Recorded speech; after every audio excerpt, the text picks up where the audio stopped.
perso su ogni centimetro del Geotrail, in pratica sicuramente della parte veneta di quella friulana. C'è ancora qualcosa che riesce ad emozionarti? Tutto.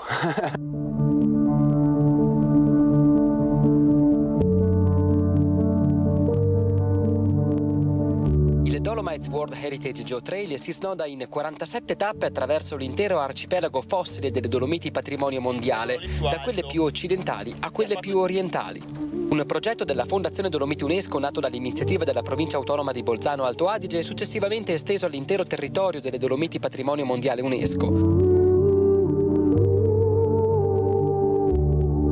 Per far conoscere questo straordinario strumento, nel mese di giugno, la Fondazione Dolomiti UNESCO ha organizzato 3 corsi dedicati alle guide alpine e agli accompagnatori di media montagna, grazie alla collaborazione con i collegi di Trentino, Veneto e Friuli Venezia Giulia. Il Geotrail serve a rendere più leggibile il paesaggio. Comunque, sia paragonando quello che è successo al tempo e vedendo quello che c'è oggi attualmente in altri ambienti, da un certo punto di vista è una semplificazione, però dall'altra ti fa capire molte cose, quello che sono stati i processi da 250 milioni di anni ad oggi, insomma. Non sono compartimenti stagni, la geologia, la biologia, il clima, cioè sono tutti aspetti intrecciati e che ci restituiscono poi l'immagine di quello che ci troviamo attorno, dalla vita animale a quella vegetale ai movimenti delle rocce. La nostra consapevolezza aumenta il nostro livello di autorevolezza nel trattare gli argomenti e anche ci aiuta nel semplificare, cioè le maggiori nozioni hai tu, più rendi semplici i concetti e quindi vai incontro alle esigenze di divulgazione. È il landscape, è il contorno dove ci muoviamo e dove lavoriamo, quindi dirgli come si sono formati questi territori, queste montagne, da dove vengono, la loro storia, è un modo per coinvolgerli, per appassionarli. Che vedono subito l'unicità del posto in cui si trovano, riconoscono le Dolomiti come un patrimonio mondiale dell'umanità e lo riconoscono anche come un patrimonio chiaramente unico. La Fondazione, organizzando queste giornate, contribuisce se non alla formazione basilare ma certamente all'aggiornamento. C'è sempre da imparare sia per le nuove acquisizioni sia per il confronto con i colleghi che nel frattempo hanno accumulato esperienza. Il connubio geologia e paesaggio in Dolomiti è incredibilmente ricco e offre tantissimi spunti. Sono i 2 motivi per cui sono diventati patrimonio dell'umanità e fusi assieme danno una possibilità di racconto e di narrazione veramente ampia e molto stimolante. C'è sempre da imparare, avete sentito come ho aperto questa mattina con questa meraviglia che sono le nostre montagne, che tutti ci invidiano, però il rispetto del territorio e questo rispetto viene quando tu conosci, sai. Allora intanto inizieremo con dei sindaci graditissimi, c'è anche una nuova new entry e sto parlando di Elena Stocco, eccola qua, sindaco di Preganziol, primo mandato, centro-sinistra, grazie sindaco. Sindaco o sindaca? Grazie, Elena. Elena va bene. Allora sentiamo Elena. Elena, che c'è sempre da imparare, abbiamo sentito, specialmente per un sindaco, per una sindaca, ma soprattutto capire le esigenze del territorio. Queste persone che la prima porta dove bussano è la porta del comune ed è la porta del loro sindaco. Questo sindaco che se semina bene viene rieletto, indipendentemente da quale provenienza, che può essere destra, sinistra, centrodestra, guardano la persona, come si è comportata la persona nel territorio, cosa ha fatto indipendentemente dalla politica e la premiano con le preferenze. Quello che è successo anche a lei vuol dire che ha seminato bene il sindaco. Prego. Grazie Mirella, buongiorno a tutte le telespettatrici e telespettatori. Grazie intanto per l'invito e sì, confermo che appunto il ruolo del sindaco in questi anni è soprattutto quello di essere punto di riferimento per le persone e per il territorio. Quindi la presenza, il fatto di essere sempre disponibili senza orari, anche al di fuori di quelli che sono gli orari canonici di ufficio, ma restare tra la gente e soprattutto seminare con i rapporti tra il tessuto sociale, tra il territorio, tra le associazioni, un clima in cui ognuno si senta rappresentato e ognuno si senta partecipe in realtà di una costruzione di una vita comunitaria in cui appunto il lavoro di squadra è un lavoro fondamentale e davvero riuscire a realizzare dei progetti che riescano a coinvolgere, a valorizzare tutto il buono che il territorio può esprimere a partire dal lavoro delle associazioni, del volontariato, le società sportive, quindi riuscire davvero a costruire occasioni di incontro, soprattutto perché il primo bisogno delle persone è quello di avere dei punti di riferimento e sfuggire dalla solitudine. Il tema della solitudine, il tema di avere delle comunità accoglienti, credo che sia uno dei tanti aspetti, forse il più importante in questi anni, per essere davvero di supporto e di aiuto alle nostre comunità. E l'amministratore e la squadra di cui si circonda l'amministratore e il sindaco sono probabilmente il primo approdo, il primo soggetto che nel territorio ha il compito anche di favorire la costruzione di queste reti. Molto importante quello che ha detto la squadra. Saluto anche un altro graditissimo ospite che è Luca Pierobon, sindaco di Cittadella, secondo mandato. Buongiorno sindaco, grazie anche a lei di essere qui, soprattutto un sindaco che ha capito l'importanza di essere nel pezzo, di dare risposte. E come si danno le risposte? Ascoltando quello che è la necessità del territorio, anche le fragilità. Io la ringrazio molto perché so che lei ha dato molto spazio a delle associazioni a Mirella molto care, associazioni che hanno bisogno di supporto perché da solo non ce la fanno, e perciò questo dimostra una certa sensibilità che deve avere un amministratore. C'è sempre da imparare, sindaco Pierobon? Beh, buongiorno a tutti e grazie Mirella dell'invito. Permettimi di fare, se si può, ecco, l'in bocca al lupo ad Elena, perché insomma inizia un'avventura come sindaco e sicuramente è un qualcosa di impegnativo, come tu ripeti sempre anche nella tua trasmissione.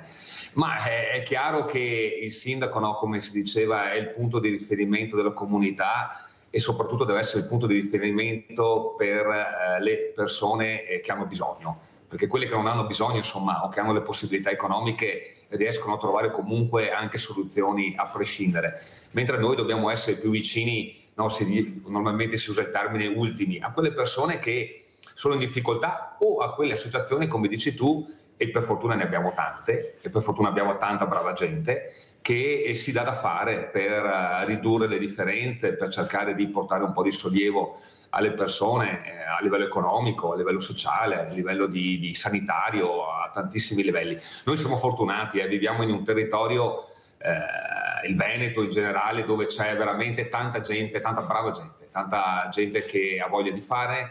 È chiaro che però il ruolo che noi abbiamo come istituzioni, partendo dai comuni, è quello di esserci, ed è fondamentale. No, sembra una cosa ovvia, ma non è così ovvia.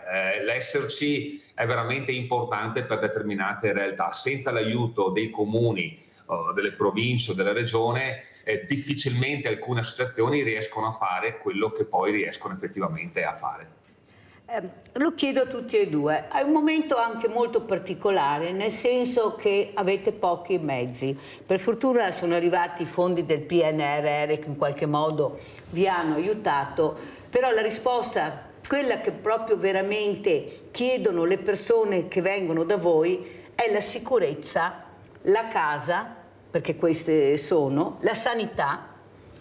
Se non ci sono queste tre cose, arriva la solitudine.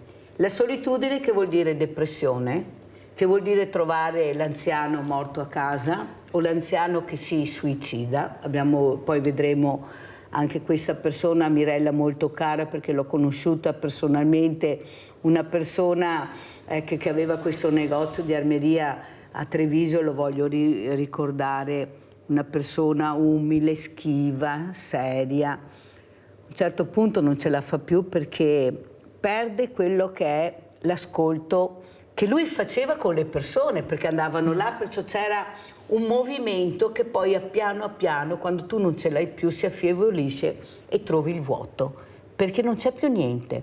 Non c'è quell'attenzione che dovremmo avere, sindaca, verso queste persone, Elena, che sono persone che hanno dato tanto al territorio, perché io dico sempre tutte le mattine, ma lo ripeto tutte le mattine, che siamo diventati grandi, belli e bravi a merito loro, di queste figure che hanno lavorato tanto con pochi mezzi, che si ritrovano a avere delle pensioni da fame, che si ritrovano, anche se non hanno le pensioni basse, da soli. Ecco, avete visto anche a Santabona un'altra persona non c'è più.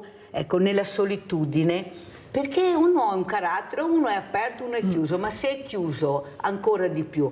E adesso lo dico a tutti voi, io anni che dico, ma perché non si fa un censimento delle persone diversamente giovani e dei fragili, in maniera che abbiamo un punto di riferimento, sappiamo chi sono, dove sono, e unire le forze col mondo del volontariato per arrivare a questi. Perché è inutile che siamo 7.500 associazioni, Elena, se poi non riusciamo ad arrivare dall'anziano perché c'è la privacy, perché allora è come non esistessimo. Prego, Elena. Grazie. Intanto ricambio il saluto al collega Luca e un in bocca al lupo anche a lui. Che bello, destra e sinistra, chi va d'accordo a Sveglia Veneti, succede sempre a Sveglia Veneti, che bello. E ricambio il saluto.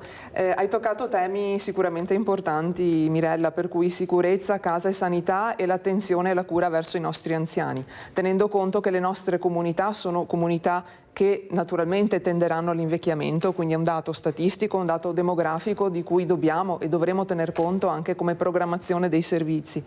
Riuscire a fare rete anche in questo caso è fondamentale, penso alle reti collegate alla sicurezza, per cui quello che si fa anche in termini di coinvolgimento della comunità per la sicurezza intesa come controllo di vicinato, che dà dei risultati importanti nelle nostre comunità in termini di prevenzione dei fenomeni anche di furti e di fenomeni criminali, in realtà è una strategia che può dare davvero un aiuto anche per quel monitoraggio del territorio che arrivi in tempo utile anche per ricercare delle fragilità prima che queste emergano in maniera dirompente con delle situazioni poi non più gestibili.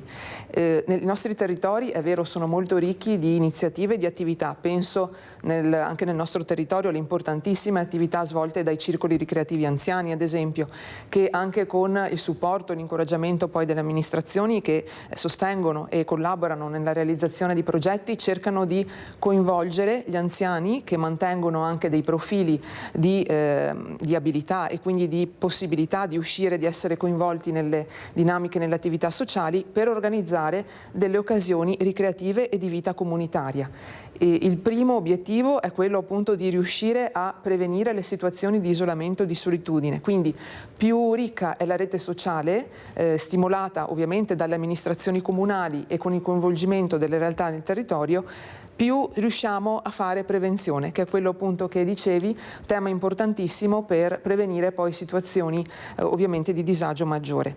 E anche per quello che riguarda poi le esperienze abitative saranno fondamentali le esperienze di co-housing, quindi dare le possibilità alle persone di avere dei contesti abitativi condivisi per prevenire poi l'invecchiamento in maniera appunto isolata e quindi far sì che ci siano dei contesti in cui ognuno possa prendersi cura anche dell'altro in maniera partecipata, in maniera condivisa. Ci sono delle esperienze significative nel nostro territorio, alcune già strutturate, penso a Treviso, altre saranno di prossima partenza, per cui anche questo sarà un obiettivo importante per far sì che anche la comunità riesca a prendersi cura di se stessa. Abbiamo Rinaldo da Venezia, poi andiamo dal sindaco Luca Pierobon. Rinaldo? Pronto? Non lo sento.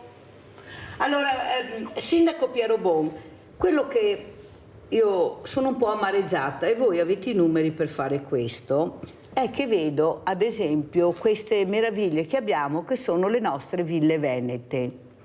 Ville venete, che cito una in particolare, Villa Franchetti, che da anni e anni si sta passando da un ente all'altro, ma rimane là, dove Elena ha parlato di una cosa importante, il co-housing. Non so perché io ho messo sto nome, ma sì, perché è sempre a far difficile, parleremo anche diversamente, ma non importa.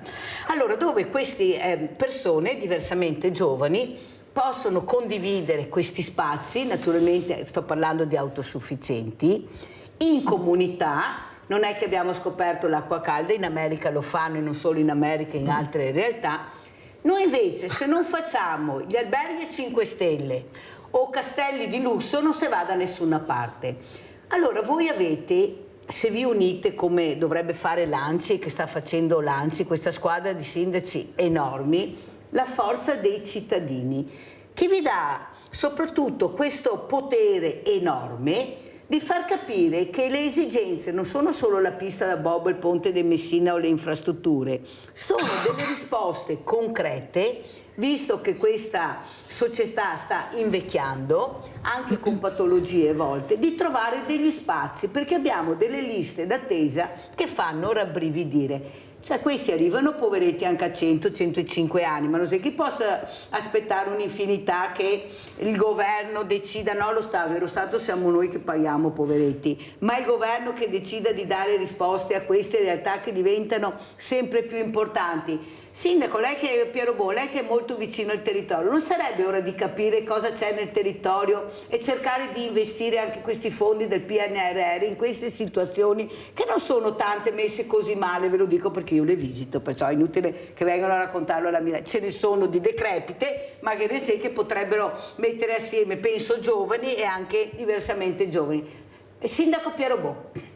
Allora, diciamo Mirella, guarda, Cittadella noi abbiamo avuto la fortuna di prendere un po' di soldini per il PNR, un paio di milioncini proprio dedicati alla sistemazione degli alloggi, chiamiamoli popolari, nel senso una parte degli alloggi che sono dedicati agli anziani, perché noi a Cittadella proprio in centro storico abbiamo degli alloggi dedicati, sono 10 appartamenti dedicati agli anziani, naturalmente con determinate caratteristiche, che abbiamo appunto, stiamo mettendo a posto grazie ai soldi del PNRR e altri soldi per sistemare invece le classiche case popolari, quelle che sono regolate dalla legge regionale. Diciamo che la problematica è un po' complicata, nel senso che noi abbiamo due tipologie di anziani e giustamente tu hai anche puntato, diciamo, il dito su quegli anziani che sono meno considerati, che non sono i non autosufficienti, perché i non autosufficienti oggi, scusatemi il termine, sono anche considerati un business, perché se vediamo tutta la realizzazione e l'apertura di nuove case di riposo nel territorio, poi vabbè che ci sono i piani di zona che decidono i posti eccetera, di aziende private che quindi vengono ad investire per avere un ritorno economico su appunto il servizio agli anziani non autosufficienti, perché sappiamo che ci sono gli impegnative regionali che poi contribuiscono per il 50% al pagamento della retta. Il problema sono tutti quegli anziani non autosufficienti che magari sono da soli, che magari non hanno una rete familiare e che avrebbero bisogno di un posto dove stare, un posto dove magari avere dei pasti caldi, un posto dove avere magari un servizio medico nel caso di emergenza, un posto che magari sia effettivamente collegato con le realtà associative che fanno appunto questi centri diurni per socializzare sostanzialmente. E questo è un po' più complicato. Noi ecco, questo in centro a Cittadella lo stiamo facendo, anzi esiste già, però è un po' complicato perché purtroppo non ci sono risorse, no? E quindi se tu cominci a fare pagare un anziano un affitto che diventa importante, tu hai sottolineato uno dei problemi più gravi che abbiamo, che sono quello delle pensioni. Io ti faccio un caso, io ho una signora anziana che ogni anno viene a trovarmi prima dell'inverno dicendomi che se la aiutiamo a pagarsi il riscaldamento. Naturalmente, tu sai come la penso io, cioè noi diamo una mano, noi abbiamo l'obbligo di dare una mano a tutte le persone, cioè nessuno deve essere lasciato indietro. E poi mi porta la bolletta alla fine dell'inverno e le bollette sono bollette di 100-150 euro, vuol dire che questa neanche si scalda a casa. Quindi purtroppo c'è una paura, no, di chiedere, non dico una vergogna, però no, noi veneti siamo abituati adesso ad arrangiarci, a non aver bisogno di nessuno. E arriviamo all'argomento prima che avevi detto tu, che io la preoccupazione più grossa io l'ho avuto durante il Covid, quando avevo paura che accadesse quello che tu hai detto, cioè che qualche anziano, ma anche qualche persona giovane, insomma, purtroppo non ci accorgessimo che aveva dei problemi e succedesse qualcosa di grave. E il controllo di vicinato, che è stato nominato appunto da Elena prima, in questo caso è fondamentale. Noi l'abbiamo attivato ancora 7-8 anni fa e funziona non tanto nel cercare il delinquente che arriva, perché questo è un po' più complicato, ma è un po' ritornare all'antico, no? Quando noi vivevamo nei quartieri, nelle stradine, dove tutti sapevano tutto di tutti, dove se uno andava via 2 giorni tutti sapevano quando partiva, quando tornava, eccetera eccetera.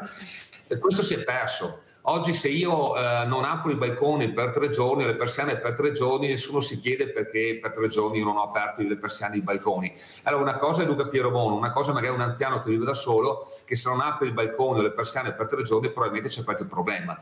E quindi qua il controllo del vicinato, ma vuol dire semplicemente il ritornare a socializzare, la telefonata ai servizi sociali al comune per dire guarda che c'è questo anziano che è 1 giorno, 2 giorni che non apre, e quindi magari si riesce ad intervenire, oppure capire le difficoltà. Cioè qua è fondamentale la collaborazione con i cittadini, perché i cittadini tra di loro comunque parlano, comunque si conoscono e comunque riescono a percepire prima dell'amministrazione comunale magari determinate esigenze, e quindi è fondamentale, adesso lo dico ai cittadini e a chi ti sta ascoltando, ai tuoi telespettatori, è fondamentale che anche una perplessità, anche un dubbio, è meglio comunque comunicarlo all'amministrazione comunale, ai servizi sociali, ai carabinieri, a chi per essi, insomma, è meglio comunque uno squillo di campanello di casa per dire buongiorno, come sta, tutto a posto, piuttosto che far finta di niente che poi succede l'irreparabile. Quindi, Rinaldo da Venezia, se non mi cade la linea, sindaco, se torna Rinaldo gli anda a beversi un caffè, vai Rinaldo! Ciao Mirella e buongiorno ai tuoi ospiti. Guarda, Elena come sindaco, guarda come che è a parte, piena di buona volontà, di buoni propositi. Questi sì ragazzi politici, anche il sindaco di Cittadella, conosco Sbreganzol e conosco Cittadella. A Cittadella venivo da Beniamino, che è di Massafra, ed era un amico mio, va bene? Da io magari domori, conosco molto bene l'operato di Cittadella, che non metto neanche a lingua, perché Cittadella è perfetta come cittadina e come gente che amministra. E a Elena conosco tanta gente a Sbregazione, perché vengo a Moian, conosco tutti, vengo a Moian.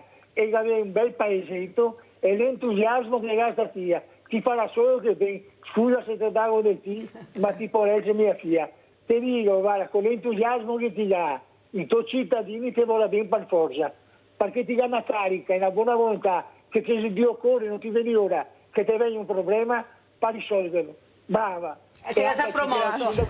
Rinaldo che si è promosso tutti, sindaco Piero Bon, Elena, grazie Rinaldo, grazie. Fa veramente piacere capire l'importanza che hanno i sindaci per il territorio, per questo io li invito solo che ora, perché sono quelli più simpatici, quanti scommissi un fiammanco, però i sindaci mese tanto simpatici, quasi tutti, che c'è qualcuno, quasi tutti. Perché? Perché sono quelli che quando io chiamo rispondono sempre, cercano di trovare magari la soluzione, magari che non conoscono, che giustamente non è che possono conoscere tutto. Per questo io ho parlato di censimento, perché l'importanza è capire chi c'è nel territorio e soprattutto, e qua mi riallaccio che stava terminando anche il sindaco Piero Bon, ecco la possibilità di aiutare. Non pensa però, sindaco Piero Bon, che in questa squadra dovrebbe esserci anche il medico di famiglia, nel senso, queste persone saranno conosciute dal suo medico di famiglia, andranno qualche volta dal medico di famiglia a dire i problemi che hanno.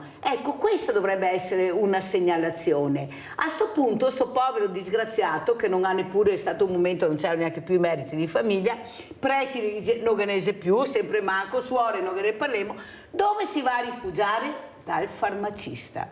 Ieri ho avuto il direttore generale dell'Ursdu, il dottor Benazzi, che ha spiegato l'importanza di queste case di comunità, che sopperiranno moltissimo a questa realtà che è il pronto soccorso, perché bisogna pure far capire che così non si può andare avanti, che il pronto soccorso non deve essere intasato dai codici bianchi, che delle volte è solo un ascolto perché non c'è altro verso. Ecco sindaco, l'importanza anche di far conoscere il territorio, perché noi abbiamo sempre sentito parlare di queste case comunità, ma si spiegasse qualche volta un fiade più cosa chi esemito, che invitar qua e spiegare, allora la gente capisce, perché i tecnici degli addetti ai lavori sanno, ma la gente a casa non sa, non conosce. Prego sindaco Piero Bon, poi sentiamo anche Elena Stocco.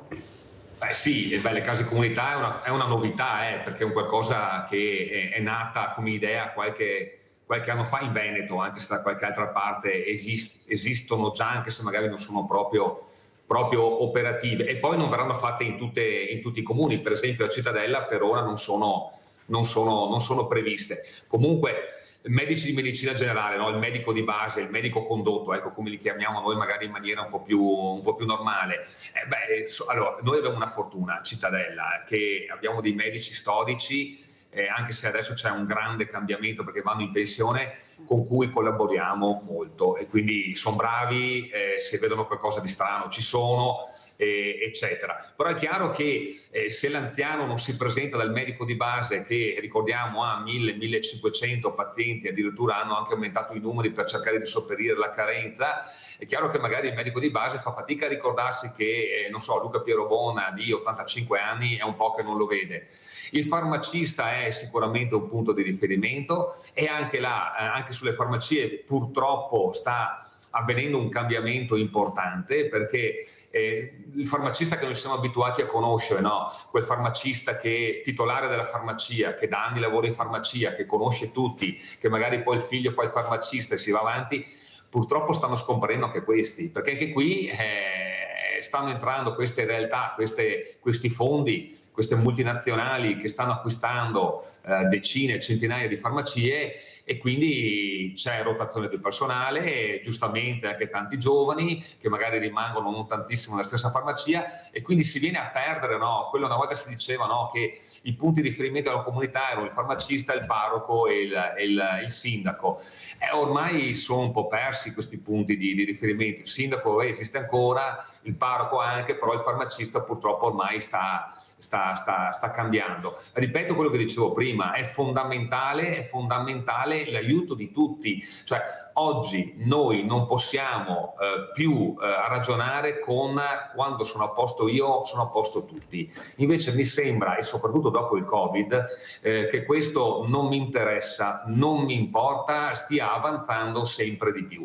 E quindi dobbiamo veramente ritornare a qualche anno fa, qualche decina d'anni fa, dove la gente che vive un territorio deve cominciare a preoccuparsi anche dei cittadini che ci vivono. Noi siamo fortunati perché non viviamo in realtà dove ci sono 100, 200, 300, 1 milione di abitanti. Viviamo in realtà, Preganzioli, Cittadella sono simili come abitanti, dove non dico che ci si conosce tutti, però si fa presto a conoscere anche chi arriva di nuovo. Quindi noi dobbiamo far valere, ecco, questa peculiarità. Dobbiamo avere il coraggio di, magari se arriva qualcuno nuovo, di suonare anche il campanello e presentarsi, cosa che una volta si faceva. Adesso invece se arriva uno nuovo non sappiamo neanche che nome ha per 3 anni, 4 anni, a meno che non succeda qualcosa di particolare. Questa è la soluzione. Chiaro che devono esserci tutti, però. Tu hai detto una cosa giusta, il censimento, cose varie. Diciamo che gli anziani sono abbastanza bravi perché riescono ad attirare uno all'altro, magari quando vanno a fare, no, le vacanze estive organizzate dai comuni, in montagna, le terme, eccetera, riescono poi a coinvolgersi, magari quando vengono fatte le cene organizzate dalle associazioni, i pranzi, si riesce. Qualcuno però scappa, e per trovare queste persone che non si riescono ad intercettare, l'aiuto dei vicini. Sindaco, però c'è un però, sindaco. Io sto seguendo, e lo dicevo anche a Elena, una donna, non una ragazza, una donna che ha tentato 2 volte di suicidarsi proprio per la solitudine, la depressione, si è trovata da sola, anche truffata, poveretta, e non vive su un grande paese, una grande città, vive una realtà periferica. 2 amministratori di sostegno, se non è la Mirella, questa grande famiglia di Sveglia Veneti, non l'aiuta nessuno. Viene sentita, non ascoltata, sentita, che è diverso, ma poi si perde là. Allora io mi domando, sindaco, o ci rendiamo conto cos'è la fragilità, Elena, la fragilità a 360 gradi, perché io non devo vivere vicino a Pierobon o alla Elena, io devo avere quello che mi aspetta di diritto se sono fragile. Ma se queste risposte non arrivano, sindaco, perché tutti poi passano il cerino, non è compito mio, è compito dell'altro, è come il cane di 7 padroni che dopo muore da fame, e in effetti questo stava succedendo. Allora capisce che io ogni volta devo capire cosa fa l'amministratore di sostegno, chi è, perché se questa ragazza perde anche, l'abbiamo detto prima, quel contributo che doveva avere perché ha lavorato, che è la NASPI, perché nessuno gliel'ha detto e nessuno si è preoccupato di capire cosa aveva diritto questa donna, nonostante l'amministratore di sostegno è il sindaco che conosce. non andiamo da nessuna parte, perché il problema è, ma come ne tanti non ho tempo, però nasce il tempo che se delle volte. Allora, la fragilità mi preoccupa, sindaco Piero Bon, Elena, mi preoccupa, io non posso ogni volta, tutte le mattine qua, ho la grande famiglia di Sveglia Veneti, ascoltare le telefonate, poi mi mandano la mail di persone che non sono ascoltate. A Padova ho dovuto prendere la caldaia perché poveretta con problemi era il freddo, l'altra non poteva perché se dava la caldaia a lei la doveva dare a tutti, comune non insomma l'unica a comprare la caldaia che mi ho dato a caldaia. Cosa dovevo fare? Aspettare cosa? Che qualcuno desse cosa fai skate che mi dà col 5 per 1000, sono andata a comprare la caldaia su un giorno che aveva caldaia e stava al caldo. Non, sembrava che avesse la luna, ma ci rendiamo conto. Allora noi, e io vi invito per questo, di stare vicino alle fragilità. Ne ho tanti, scomincia da quello che viene stamattina, vede state lì, si risolve il problema. Non ce la fai, chiede l'aiuto al mondo del volontariato, chiedi a questi grossi imprenditori in Felsa e farsi un yacht in più o un palazzetto storico in più. Sto anno mi farò qualcosa de manco perché ne abbiamo anche tanti, perché abbiamo le fragilità e la povertà che sta crescendo nel silenzio assoluto. Elena. C'è sicuramente un tema che è quello di riuscire anche nei nostri territori a fare squadra, e penso ad esempio all'esperienza positiva che stiamo vivendo con i nostri servizi sociali, che ad esempio si interfacciano con un tavolo con le Caritas locali, le Caritas parrocchiali, che svolgono un grandissimo ruolo anche di supporto rispetto a situazioni di fragilità, dando loro stesse supporto materiale e vicinanza a delle situazioni che abitano, che sono davvero vicine e prossime a noi, e quindi anche il fatto di confrontarsi e di concordare delle iniziative comuni che non vadano appunto a sovrapporsi, ma a cercare di rispondere in maniera diffusa alle tante difficoltà che emergono da tutti, da famiglie appunto di qualsiasi provenienza, è un obiettivo, e quindi anche in questo riuscire a parlarsi all'interno del proprio territorio sicuramente un messaggio e una sfida importante per tutti noi. Bisogna fare squadra, bisogna fare squadra, e anche con un lavoro importante che svolgono appunto, ci sono anche benefattori, ci sono associazioni, l'importante è riuscire a coinvolgere, perché è una responsabilità comune. Storia perché poi anche a scaricare, perciò anche delle agevolazioni si aiutano, lo diciamo, perché è anche vero, perché sei anche stanca, perché quando facciamo la coletta, ve la racconto, e lo dico sempre, lo ridico perché fra poco ci sarà, le persone che arrivano ad aiutare sono quelle più povere. Arriva l'albero di Nadal con i brianti così, e l'ho già fatto, e fai un'altra volta, signora che bella borsa che ha, che bel bracciale, ma l'ho già fatto, capite? Cioè siate più vicini a questo mondo. Guardate che sono preoccupata, la povertà dei numeri che sono veramente incredibili oramai, e c'è un silenzio assordante che i sindaci non possono aiutare tutti, però abbiamo questo grande mondo che è il volontariato, l'associazionismo, l'imprenditoria, che forse qualche colpo in più dovrebbero dare. Voi li conoscete i sindaci, dai una mossa. Abbiamo Sebastiano da Abano, vai Sebastiano. Buongiorno signora Mirella, buongiorno. lei e ai suoi carissimi ospiti, buongiorno. Niente, io per quanto riguarda, purtroppo qua siamo in un mondo pezzo, cioè se non ci sarebbe la gente come lei che fa volontariato, la gente come volontario, noi saremmo mezzo la strada. Ora io dico, com'è possibile in un paese dove dicevano che eravamo la quinta potenza del mondo, alla fine siamo diventati poveri e pazzi. Ora io dico, vedo tanta anche violenza, ieri una donna uccisa da un uomo, ogni giorno c'è un uomo che uccide una donna, gente che si ammazzano, ma sempre che mondo ci sta veramente rovinando, ci stiamo ammazzando uno con gli altri. Ora dico, tutti questi uomini che uccidono le donne, ma è possibile mai che ogni giorno non passa un giorno che ci sia una notizia bella, serena? No, tutti i giorni queste violenze contro queste donne qua. Io dico, ma perché non fanno anche, non aiutano a questi uomini? Perché avranno dei problemi, cioè hanno dei problemi per uccidere queste donne. Cioè, vogliamo mettere dei psicologi H24 invece di pensare a mandare le armi all'Ucraina, invece di mandare le armi sempre a questa Ucraina che sembra che siamo vicini all'Ucraina, basta con questa guerra, la guerra deve finire. A me all'Ucraina gli posso mandare vivere, mangiare tutto quello che vuole, ma no armi, perché finché mandiamo armi ci sarà sempre guerra e non ci sarà mai un vincitore. L'unico che vince è soltanto di chi produce le armi. Ora io dico, non lo so, sembra che Dio veramente si è stancato di noi. Io lo vedo, Dio si è stancato di noi umani purtroppo, perché tutti i giorni c'è una violenza, Ieri anche un altro fratello uccide il suo fratello, gli taglia la testa e la mette sul marciapiede. Ma in quale mondo? Qua non c'è più Dio, ma qua abbiamo il diavolo, non Dio.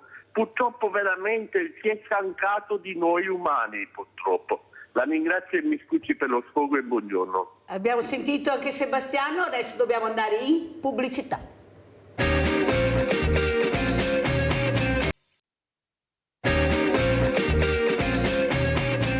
Siamo con Elena Stocco, sindaco di Preganziol, primo mandato centro-sinistra, ma abbiamo anche da Cittadella Luca Pierobon, sindaco di Cittadella, secondo mandato Lega.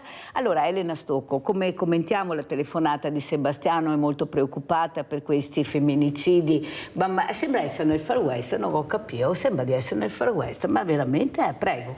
C'è un tema sicuramente che è quello della tutela e della prevenzione, soprattutto delle situazioni che riguardano potenziali casi di violenza di genere, quindi è un tema che sentiamo tutti, come anche qui, come rete, è una parola che ritorna molto spesso.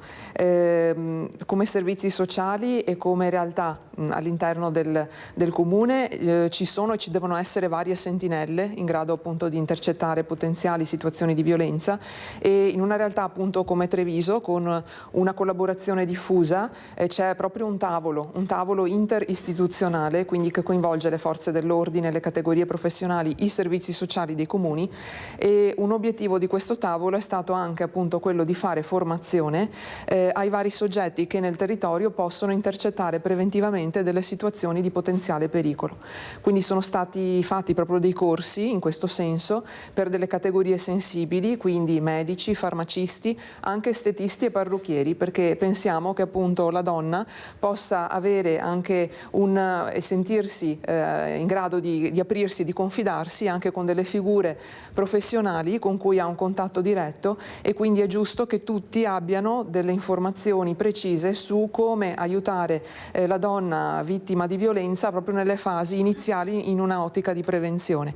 Condividere le informazioni sui servizi che ci sono e su come attivare un percorso di tutela è importante, sono informazioni che vanno diffuse anche con l'aiuto dei commercianti, quindi sappiamo che il commercio di vicinato, il fatto di avere dei negozi di prossimità può rivelarsi importante, perché lì si riesce a sviluppare quel rapporto di fiducia con la persona che all'interno della farmacia, del bar, del parrucchiere, del piccolo negozio di alimentari può trovare un amico, un confidente, una persona di riferimento, e quindi è giusto condividere le informazioni per poter tutti insieme provare ad aiutare le persone che possono trovarsi in difficoltà.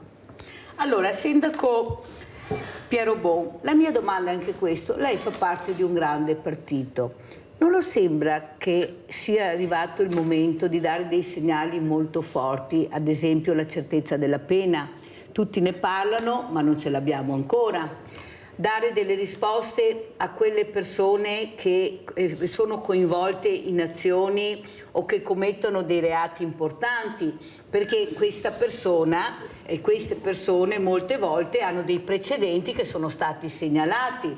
Allora, se io lascio perdere questo precedente perché tutto sommato cercherà di migliorare, non migliora di sicuro, poi vediamo, cioè non andiamo da nessuna parte. Ma quello che poi è un problema è che rimangono dei ragazzi, dei figli con dei traumi che veramente non saranno mai superati. Io li ho avuti ospiti, queste persone che hanno vittime di femminicidi, anzi sono anche in collaborazione con una presidente di Roma che si occupa proprio di questo, perché vogliamo arrivare anche da Giorgia Meloni, lo dico subito, visto io sono Giorgia, sono una di voi, perché queste donne hanno bisogno di risposte, perché non c'è solo la tragicità dell'evento che muore questa donna, c'è poi tutto il retro.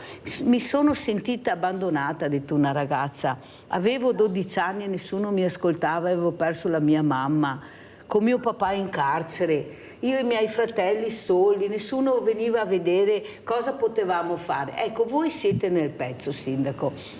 Avete questo potere, non è ora che battete un po' più forti i pugni, di fare squadra per essere ascoltati, per avere più forza, più persone nel territorio, sto parlando di polizia, di vigili, perché di questo avete bisogno per dare sicurezza. Non è possibile che il cittadino deve pagarsi sempre tutto dentro e fuori casa perché ha paura. Questa paura ormai regna sovrana, io sarei anche stata, perché non è vero che è così, che dobbiamo stare attenti, sono perfettamente d'accordo, ma dire che le nostre città sono pericolose, i paesi non ci sto, non è vero, basta andare a pochi chilometri per vedere la realtà qual è. Prego, sindaco Piero Bon. No, sicuramente non è vero che le nostre città sono pericolose, per fortuna, anzi, se le persone decidono di andare a vivere in determinate realtà è appunto perché la qualità del vivere è una qualità diversa magari dalle città più grandi dove ancora ci si può andare giù alla sera in maniera tranquilla. Io comunque condivido quello che ha detto Sebastiano, non solo sulla violenza di genere, ma sull'aumento della violenza in tutti i sensi, perché si sta andando veramente verso un incremento esponenziale, ecco, di tutto quello che può essere violenza.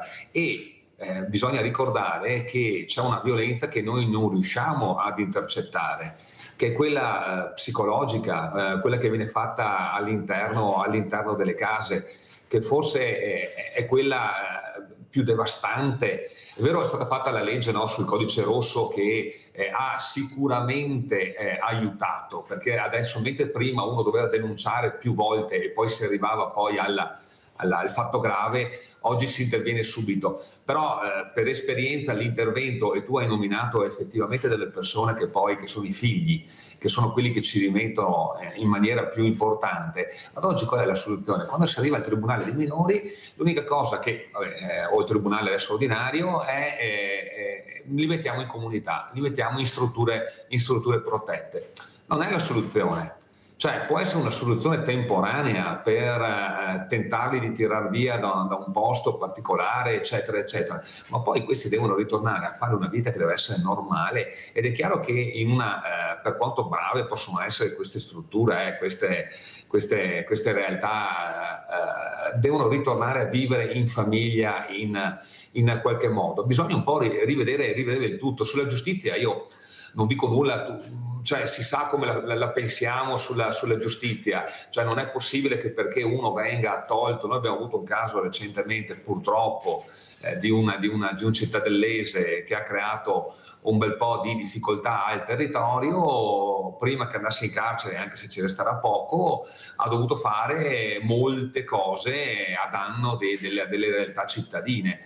Purtroppo i giudici applicano la legge, probabilmente c'è una problematica sulla legge, probabilmente prima di andare in carcere bisogna fare qualcosa di grave, quando invece quel qualcosa di grave dovrebbe essere evitato. Secondo me bisogna capire come si riesce ad intervenire prima con l'utilizzo di strutture di un certo tipo, con l'utilizzo di altre cose, in modo da riuscire a intercettare queste persone che stanno facendo cose che non vanno e toglierle dalla società, perché purtroppo non possiamo permettere che determinate persone continuino a vivere in maniera indisturbata all'interno delle nostre realtà cittadine. Vede, sindaco, e lo dico anche a Elena, qualcuno ha scambiato i ruoli e ha fatto un casino della Madonna.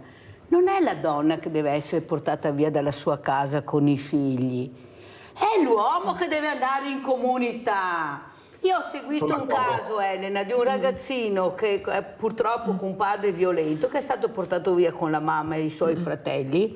Questo bambino è scappato 3 volte dalla comunità, e dove lo trovavamo? Seduto sui gradini della sua casa fuori, perché lui voleva tornare a casa. Cioè, sindaco, Ma perché dobbiamo portare, Elena, ma perché dobbiamo portare via la donna che deve lasciare le sue cose, i bambini? Pensate che trauma, e sarà anche queste case in comunità, per carità, ma pensate che trauma per questi bambini e ragazzini, la vergogna, perché io ho parlato con loro, la vergogna che provano, poi devono andare a scuola, non è più come prima. Ma che cavolo se ne frega di sto codice rosso se permette ancora all'uomo di stare nella sua casa con tutti i cofri? Questa donna poveretta deve uscire, andare su un altro posto, Elena, e poi aspetta, perché poi può arrivare che poi la va a trovare anche se non può avvicinarsi e la colpa, cioè non so, ma Leggevo... la politica può riuscire a fare qualcosa? Leggevo proprio oggi un'intervista alla presidente del centro antiviolenza Telefono Rosa di Treviso e si evidenziava proprio questo passaggio dell'impossibilità al momento di andare a sradicare l'uomo e quindi a toglierlo dall'abitazione, ma la necessità che sia appunto la donna ad abbandonare la propria realtà con eventuali figli, appunto, quindi anche col trauma conseguente per i bambini e per chi subisce poi anche i casi di violenza assistita e anche poi lo sradicamento da una realtà. Ovviamente sono situazioni in cui togliere la donna dal contesto in cui si realizza la violenza è essenziale come misura appunto di sicurezza per salvaguardare poi l'incolumità della donna. C'è il tema appunto della disponibilità dei posti in pronta accoglienza, delle possibilità di dare subito una risposta a questi nuclei familiari. Ti cavi di aiuto? Cioè, è così semplice, vai a prendere, invece prendi la donna poveretta che non ha fatto niente, prendi lui e ti porti in comunità, e se non in comunità in un altro luogo che costano minimo 100-200 euro al giorno, è vero sindaco? Mirella da Riese, vai Mirella. Ciao a tutti, ciao, buongiorno, saluto tutti quella vicina là, e volevo dire una cosa, ci sono tante donne che vivono in questa situazione, ma che ne conosco tante, e che i poveri uomini che vivono in casa con loro perché sono sul nucleo familiare là e sono separati, è la peggio cosa che ci sia, perché ci dovrebbe quell'uomo là mandarlo via, perché è un disturbo totale per i figli e anche per lei, poverina, perché lavora giorno e notte e su questa situazione con questi uomini così. Uomini vanno via tutti e mettergli a posto il cervello. Grazie Mirella. Sindaco Piero Bon, come commenta e come ci saluta? Ma lasciami dire una cosa, Mirella, perché quel caso che tu hai detto prima, io ce l'ho avuto a Cittadella, anzi ce l'ho ancora, e passami il termine qua, mi sono incazzato in maniera enorme col tribunale e coi servizi sociali, perché ho detto, ma non è possibile che voi mandiate via di casa la madre con 2 bambini e il padre che lavora e che ha 2 figli da un'altra parte lo tenete in casa, perché il padre continua a fare la sua bella vita, anzi si porta gli altri 2 figli, mentre la mamma, la moglie è costretta ad andare da un'altra parte con i figli in una comunità. Io ho detto, funziona al contrario. Io ho detto, il padre che ha un lavoro va messo in strada, non in comunità, in strada, con un bel divieto di avvicinamento, che se viene trovato a più di centinaia di metri dall'abitazione o da dove frequenta i luoghi questa signora, viene messo in galera, e la famiglia e la mamma con i figli continua la propria vita. Vuol dire che i bambini vanno nella stessa scuola dove andavano, continuano ad incontrare i loro amici, eccetera, eccetera. Non ne sono venuto fuori perché hanno allontanato la mamma e i 2 bambini, e l'ULSS paga la retta alla mamma, e il comune paga la retta dei 2 bambini, quando a livello economico aveva un costo zero per la comunità, e soprattutto a livello sociale per queste 3 persone, mamma e 2 bambini, la vita sarebbe cambiata poco avendo subito una violenza di un certo tipo. Ma qui c'è qualcosa che non funziona. Il Tribunale dei minori non si pone minimamente questa problematica. I servizi sociali probabilmente, che dovrebbero essere i primi a premere su questa soluzione, anche loro non si interessano, perché tanto il problema è risolviamo il prima possibile la cosa in modo che ce la togliamo dalle scatole. Ecco, questa è una problematica che noi sindaci ci troviamo ad affrontare, ma che purtroppo abbiamo le armi spuntate. Questa è un po' la problematica. Ti saluto con questo, dicendo insomma che la situazione è purtroppo Elena si accorgerà nei 5 anni e oltre di mandato che avrà, che purtroppo è tutto molto complicato. Noi abbiamo la problematica che dobbiamo rispettare le normative e quindi questi sono dei vincoli che è importante rispettarle, però sono dei vincoli fondamentali che ci limitano molto in quella che può essere la nostra operatività e quindi abbiamo bisogno, come ti dicevo, delle associazioni, dei cittadini per riuscire a fare quelle cose che i sindaci comunque non riuscirebbero a fare. Grazie al sindaco Luca Pierobon, sindaco di Cittadella, secondo mandato Lega. Sentiamo come commenta e come ci saluta Elena Stocco, sindaco di Preganzol, primo mandato. Io vorrei che comunque passasse un messaggio di fiducia nelle istituzioni e soprattutto un messaggio chiaro alle donne, che è quello comunque di denunciare laddove ci sono situazioni di violenza. Io prima di questa esperienza di sindaco ho vissuto l'esperienza di assessore ai servizi sociali del mio comune, per cui so che nonostante le difficoltà, nonostante le normative spesso non semplici, però la buona volontà e l'indirizzo che deve passare, la comunicazione che noi dobbiamo dare è quella che una rete esiste e quindi di dar fiducia alle donne che vivono situazioni di difficoltà, di rivolgersi ai servizi e di denunciare alle autorità competenti. Questo perché non deve passare invece lo stigma, quindi la vergogna rispetto ad un'azione di denuncia, ad un'azione di emersione di situazioni di difficoltà e di violenza. Questo è compito nostro, cioè quello di sollecitare poi il legislatore, chi fa le norme, affinché ci sia una presa di consapevolezza dei problemi che ci sono e che vanno affrontati e migliorati, ma allo stesso tempo il messaggio alle donne è quello di denunciare, di rivolgersi ai servizi e di avere fiducia, perché le occasioni di aiuto ci sono e se non ci sono proviamo a costruirle insieme. L'ultima telefonata, Rita da Vicenza, poi vi saluto, vai. Rita? Sì, buongiorno a tutti. Io sento sempre le stesse cose, ribadisco quello che ha detto anche lei, perché insomma anche i sindaci devono fare leva sulla giustizia che non funziona in questo paese. Le pene certe ci sono, devono esserci. Le persone che denunciano, incentivare le donne che denunciano. Una donna denuncia quando sa a priori di essere a casa sua, di non aver paura di queste persone e quindi è tutto un gatto che si morde la coda, no? Di cosa stiamo parlando? Poi, peccato che è finito il servizio sugli anziani, ma ci sarebbe tanto da dire. Io prima di tutto rivederei un po' tutto quello che sono i servizi sociali. Così sono burocrati, non funzionano a seconda delle persone che trovi. E anche che siano un po' più responsabilizzati con le visite domiciliari alle persone quando vengono chiamati, perché non è vero che intervengono, dipende dove vivi, questo è il nostro paese. È un messaggio che invito anche a chi ha questo ruolo di essere consapevole del lavoro che fa, perché non è un lavoro qualsiasi. E ringrazio.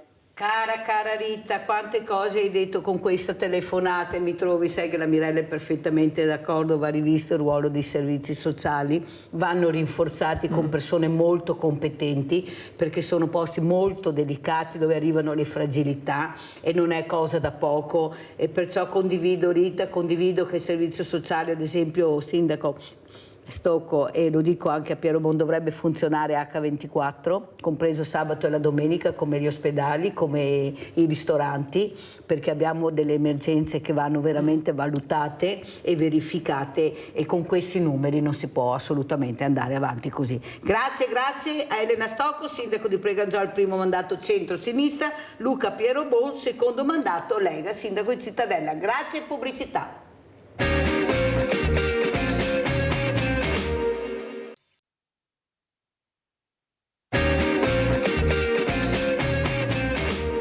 Sindaco, un altro ospite speciale, un nuovo sindaco di Quinto di Treviso, Ivano Durigon, primo mandato centrodestra, giusto? Giusto. Allora, cosa vuol dire diventare sindaco, anche se Durigon ha altri anni come amministratore, perciò è un po' rodà, diciamo, dai, però il sociale diventa difficile, sindaco, è un tema delicato. Cosa farà il sindaco Durigon quando i cittadini busseranno alla porta perché siete l'unico punto di riferimento, perché gli manca a casa, perché non i gaschei, perché non c'è buoni curarsi, perché queste saranno le domande principali, casa, scuola, sanità.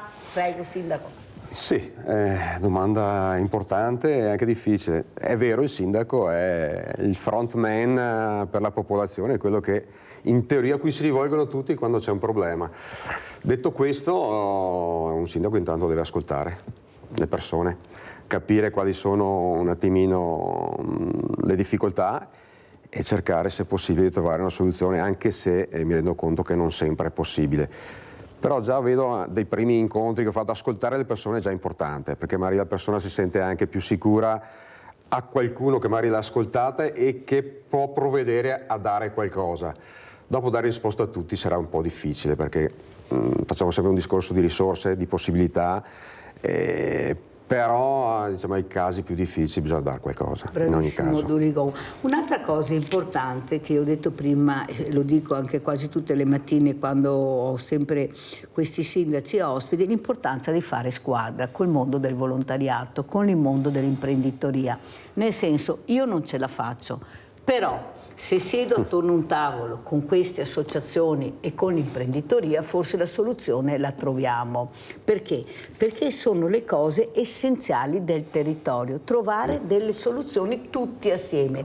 Ma se noi cominciamo a vedere che anche a certi tavoli, sindaco, questo lo dico io, la politica arriva a gamba tesa e invita chi vuole, quando vuole, come vuole, tutto gli altri è noia, non andiamo da nessuna parte. Perché può essere che proprio quello che tu lasci fuori, che magari non hai numeri per vari motivi, ma è sul pezzo, forse può essere quello che ti dà più le risposte per l'esperienza e la competenza che ha. Prego, sindaco. No, sì, questo è vero, nel senso che recuperare un sano rapporto con le associazioni, quindi con i volontari, perché sono la parte più importante delle associazioni, è fondamentale, perché le soluzioni si trovano un po' dappertutto. Ovviamente la parte pubblica si dà da fare, ma probabilmente non ha tutto quanto per riuscire a dare le risposte. E fare sinergia è fondamentale. Una parte del nostro programma, su cui ho incentrato anche un po' la campagna elettorale, è proprio questo: recuperare il rapporto con la cittadinanza, con le associazioni e anche con le attività produttive.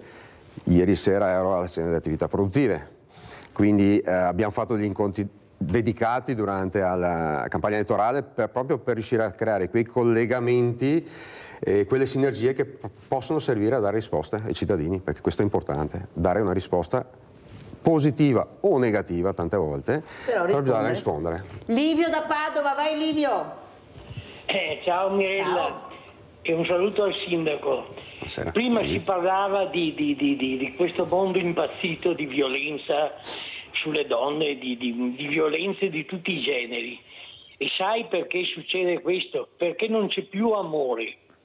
Non solo l'amore verso i più deboli, verso i bisognosi, ma anche l'amore tra uomo e donna. L'amore, i figli non hanno più amore per i genitori neanche per i figli. La donna è mercificata, è tutto sul web. Tutte queste cose qui hanno levato quel po' di amore che c'era. Io mi ricordo che io ho quasi 80 anni, quando ero bambino sentivo delle trasmissioni in cui c'erano delle bellissime ragazze che cercavano come compagno un operaio, non è che volessero il manager, cercavano un compagno per dare un po' di amore, e allora c'era amore. In questo modo qui, se il mondo va avanti così, ci sarà purtroppo sempre più violenza. Comunque quello che c'è di buono, c'è il volontariato, quelli che fanno del bene agli altri.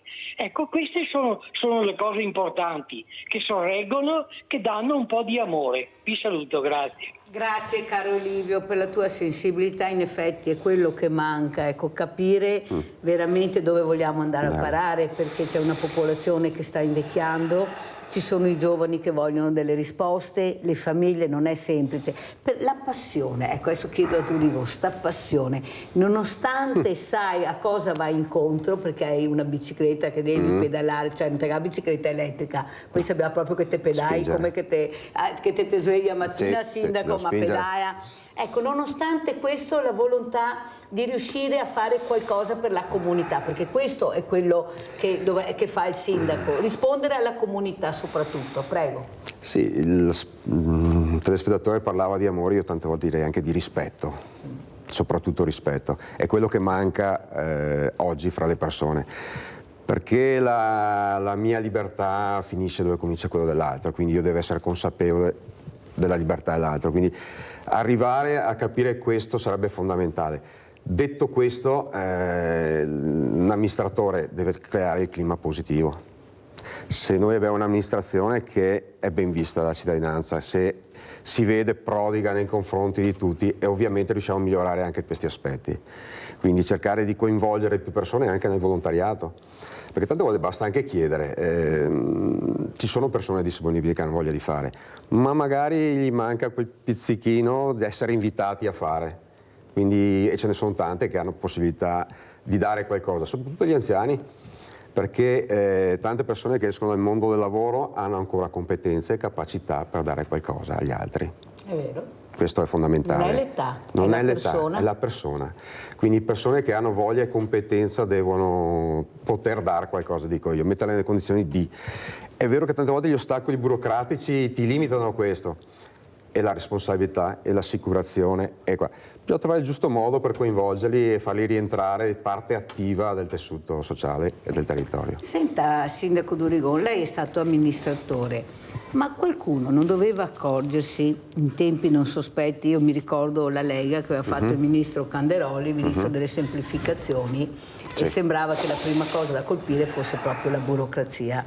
Ci ritroviamo nel 2024 che questa burocrazia è diventata un elefante, non riusciamo più a venirne fuori, e soprattutto paghiamo tantissimi burocrati, e paghiamo anche molto bene, e abbiamo lasciato l'operaio l'ultima ruota del carro, quello che invece, quello che produce, che lavora, che fa crescere l'azienda, la società, la ditta nel quale partecipa, che però non ce la fa più. Io ho il banco solidale, delle volte lavorano in due, tutti e due operai, e fanno fatica addirittura, nonostante con 2 stipendi, a sopravvivere. Figli che crescono, tante cose, mutui, affitti altissimi. Non è da rivedere un po' tutto, e soprattutto adesso, perché prima c'era la sinistra e la destra diceva ma se colpa della sinistra, tutti buoni, tutti troppo buoni.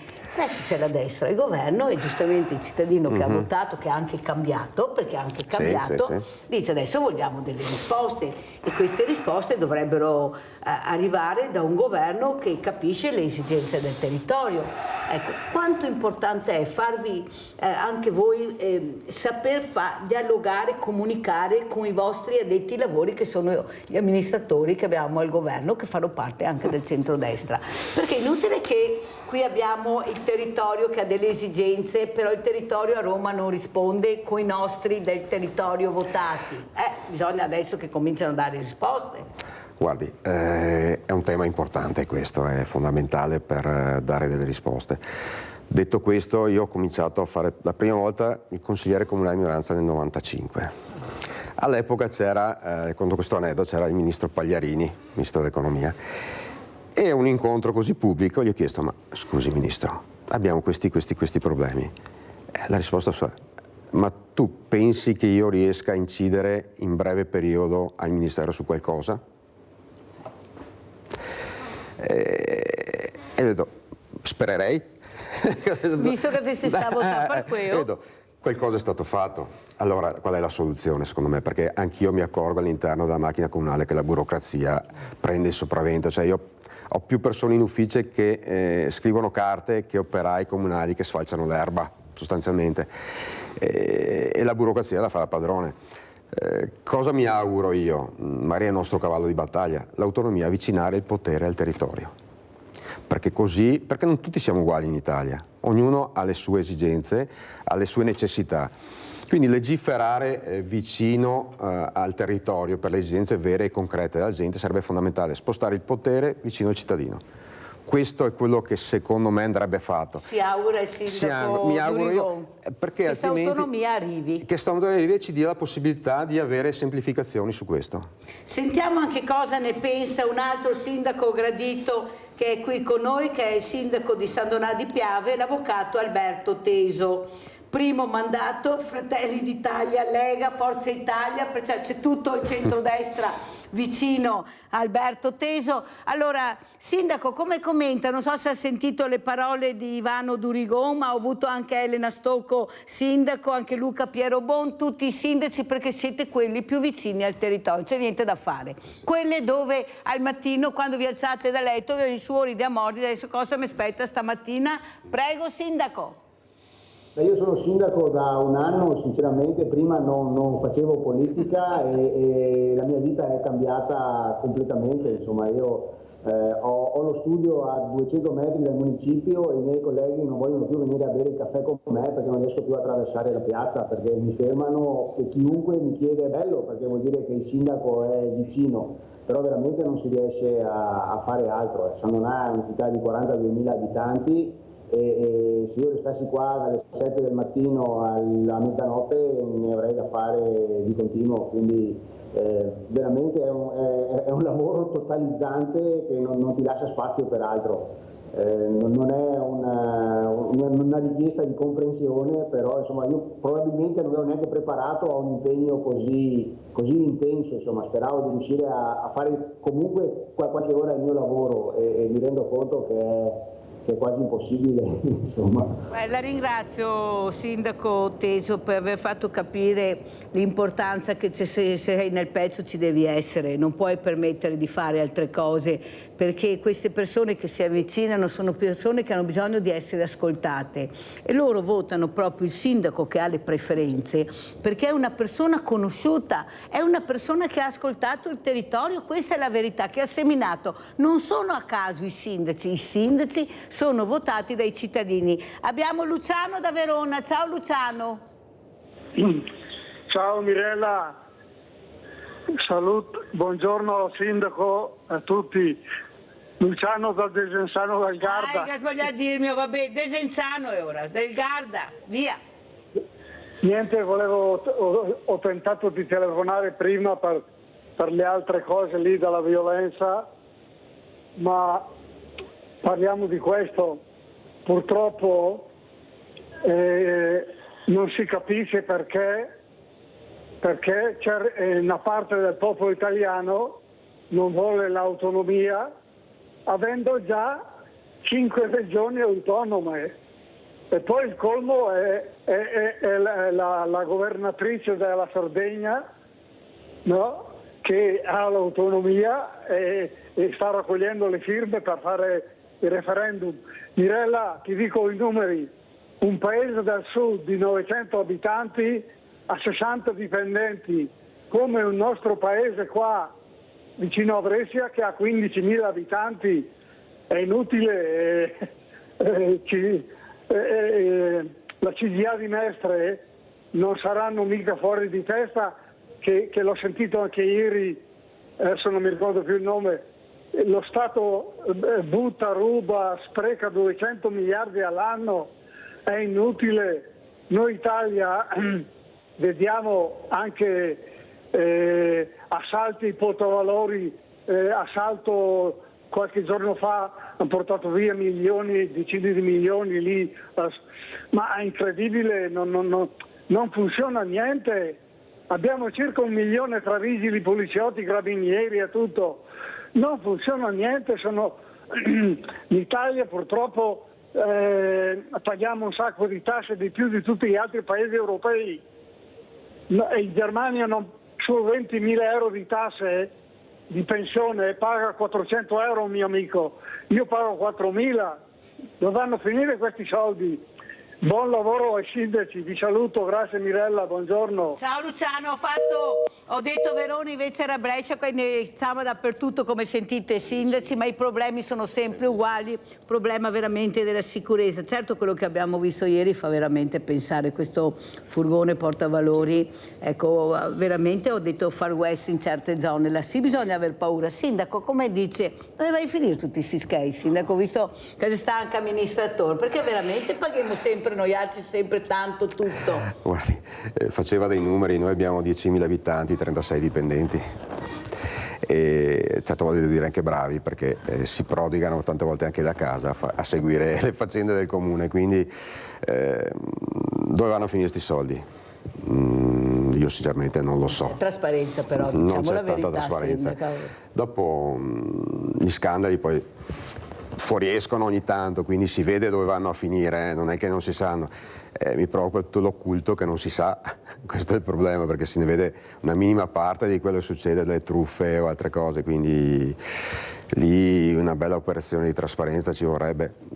All'interno del comune vengono fatti, ci mandano migliaia di questionari da riempire per riuscire a così da esibire la cosiddetta trasparenza, rendicontazioni, trasparenza, che tante volte tu dici ma vabbè, cosa vogliono anche di più, cioè nel senso che è difficile rispondere anche tante volte per avere qualcosina.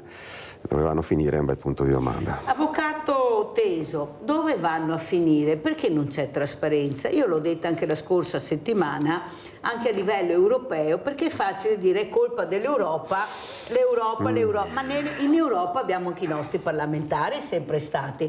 Avete mai sentito, visto che fanno parte e hanno commissioni importanti, cosa hanno fatto? Dove hanno firmato? Cosa hanno firmato? Non ci vorrebbe più trasparenza anche per voi sindaci, per capire, ma come io presento un progetto che riguarda un asilo, una scuola, perciò una cosa importante per la mia comunità, spero di avere i fondi del PNRR con un progetto PNR, e questo non viene approvato, come abbiamo sentito ieri da un sindaco, proprio dal Giglio, mi sembra che avesse detto questo. Ma è perché non sono loro stessi che dovrebbero fare questi passaggi, visto che sono in Europa con una squadra, perché non sono da soli, si portano una squadra quasi 20.000 euro al mese, perché questo abbiamo letto e ha specificato. Qua le chiedo come avvocato, ma la trasparenza dov'è anche per voi? Non è passato il mio progetto, perché non è passato? Come mai non è passato? E dopo abbiamo sentito che passano progetti del sud e anche di camorristi magari che poi sono stati individuati. Avvocato Teso, qua proprio come avvocato, cosa si può fare per avere più trasparenza dovuta? Perché sono soldi nostri, sono parlamentari messi là da noi, sia a Roma che a Strasburgo e a Bruxelles.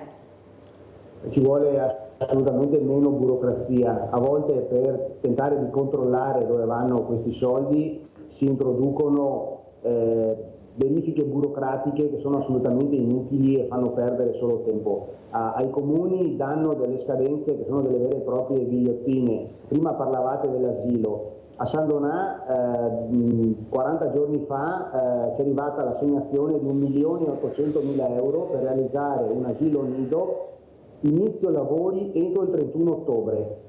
Per un ente pubblico iniziare i lavori entro il 31 ottobre è cosa quasi da fantascienza, perché devo trovare l'area, fare il progetto, fare la gara, concludere e consegnare il cantiere.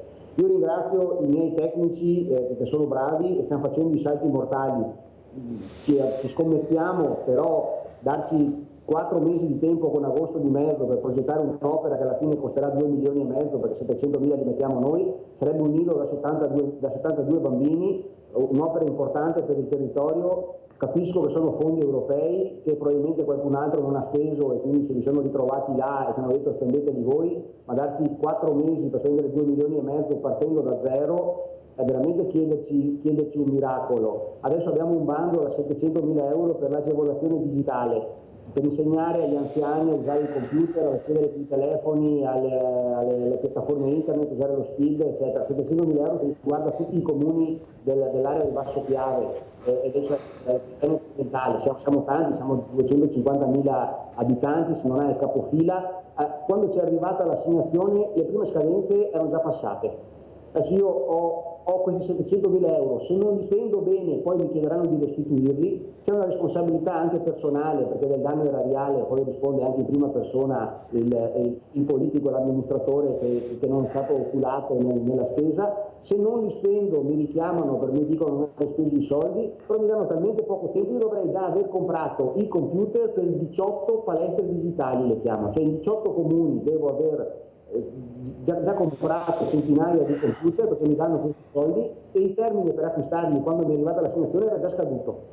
Sì, ma scusi, allora, quello che Teso, e lo dico anche a Durigon, voi siete una forza. Sapete quanti sindaci, parliamo qua solo del nostro territorio, abbiamo? Possibile che non riusciate a farvi ascoltare e vedere chi è che firma queste carte con queste scadenze che tanto sanno che sono impossibili, perché sono impossibili? Ma ci sarà pure un nome, un cognome che chi fa queste cose? Ma come fanno a dirvi ti do i soldi ma entro il 15 di agosto te va a partire quei lavori, sapendo benissimo la parte burocratica che deve fare un sindaco e la squadra per arrivare a questo? Cioè, scusate sindaci, ma battete un colpo, ma battete veramente un colpo. Non è possibile perdere questi fondi perché mettono delle date impossibili. Non è possibile. Prego, Durigon. No, guardi, allora, è vero, succedono anche queste cose.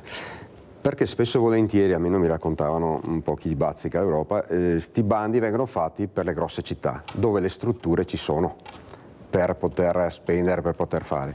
Quando vengono calati in un territorio come quello italiano, quello del nord-est, dove non ci sono grosse città, diventa più difficile, diventa tutto più difficile. Allora devi creare quelle aree vaste dove raggruppi tanti comuni e c'è il comune capofila che riesce a gestire in tale maniera le cose. E questo è un controsenso, perché in teoria la Comunità Europea potrebbe partecipare al finanziamento anche il semplice cittadino. E invece i bandi sono fatti per essere complicati, fra virgolette, nel senso che molto probabilmente nel tempo noi in Europa abbiamo mandato delle persone che magari non erano poi così competenti. Ma va? Ma dici quindi, davvero? Ma sicuro? Ho una piccola idea su questo, no? E spererei che adesso è un po' cambiato, perché si è dibattuto anche durante la campagna europea di persone di capacità, anche se non è sempre andato tutto liscio su queste nomine qua.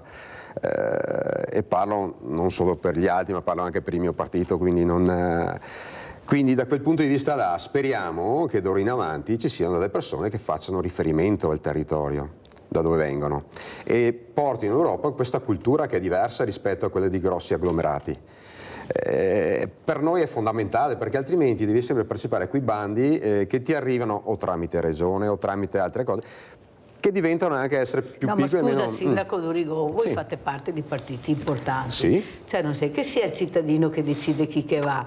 Noi troviamo dei nomi messi dalle segreterie. Allora mi ricordo quella volta che ho avuto un professore di diritto internazionale e qui davanti a telecamere mi ha detto: ma Mirella, mi scusa, con tutto il rispetto che Europa i Vasaniki, ma che pare che in Europa posso confrontarmi con il diritto internazionale con i Vasaniki? Certo. Cioè mi vuole spiegare? No. Allora noi diciamo, penso che sia d'accordo anche il sindaco Teso, che le segreterie devono capire che devono mettere delle persone competenti, perché ci sono, non è che non ci sono, sindaco. Trova pure gli assessori fuori che mi stai votai per metterli perché noi in squadra l'assessore giusto, cioè in Europa chi mandiamo? Esatto, io posso dirle sinceramente che per esempio in queste ultime elezioni europee c'erano delle persone competenti che ahimè non sono state elette, però c'erano, almeno nelle liste di quei movimenti, c'erano delle persone, faccio l'esempio del vice sindaco di Treviso, che è una persona molto competente su queste cose. Eppure purtroppo la popolazione ha scelto qualcos'altro.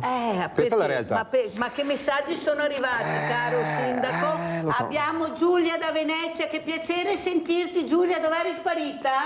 Mirella cara, ciao, anche per me è un grande piacere. Ma Mirella, ti ascoltavo. Mi hai sentita fino adesso? Sì, bene, Mirella? bene, vai. Sì, buongiorno a tutti e ai tuoi ospiti che hai là. E Mirella, non ero sparita, ascoltavo tutte le mattine, ti ascolto, ti guardo sempre, ma quando faccio per chiamarti il numero è occupato, sicché per carità ho piacere che ti chiamano anche gli altri. Allora Mirella, io vorrei portare in campo qualcosa. Sapessi Mirella quanta nostalgia che ho degli anni di fine guerra, Mirella, perché guarda Mirella, si sono persi tutti i valori umani. A fine guerra Mirella non c'era, ma c'era un bene fra le persone, tutti si aiutavano, si conoscevano tutti e anche a scuola Mirella, all'asilo, le suore e ti davano la minestra. Ma non è come adesso, Mirella, per queste mense che preparano di tutto e di più, poi va buttato via tutto. E ti davano, le suore preparavano il giusto, poi magari se ne avanzava un pochetto, ti chiedevano a qualche altro bambino, ma certo che la mangiavano, Mirella, col fine guerra, c'era voglia, fame. E invece adesso, Mirella, ma perché non fanno il giusto per questi bambini delle mense? Un po' di pasta, un po' di secondo, un po' di meno. E invece c'è tutto questo sperpero. E allora, Mirella, adesso sanno parlare tanto bene, Mirella. Ci sono tanti soldi, ma non si fa niente, Mirella. E io ho una grande tristezza, Mirella, di questi periodi qua. Te lo dico. Altro che tu, Mirella, non parli, ma fai, perché ti penso sempre, anche mercoledì, col banco che hai, la situazione che hai, che vengono là queste persone, Mirella. Sapessi cosa vuol dire, Mirella? Mia mamma, ho sempre in mente mia mamma, me la sogno tutte le notti.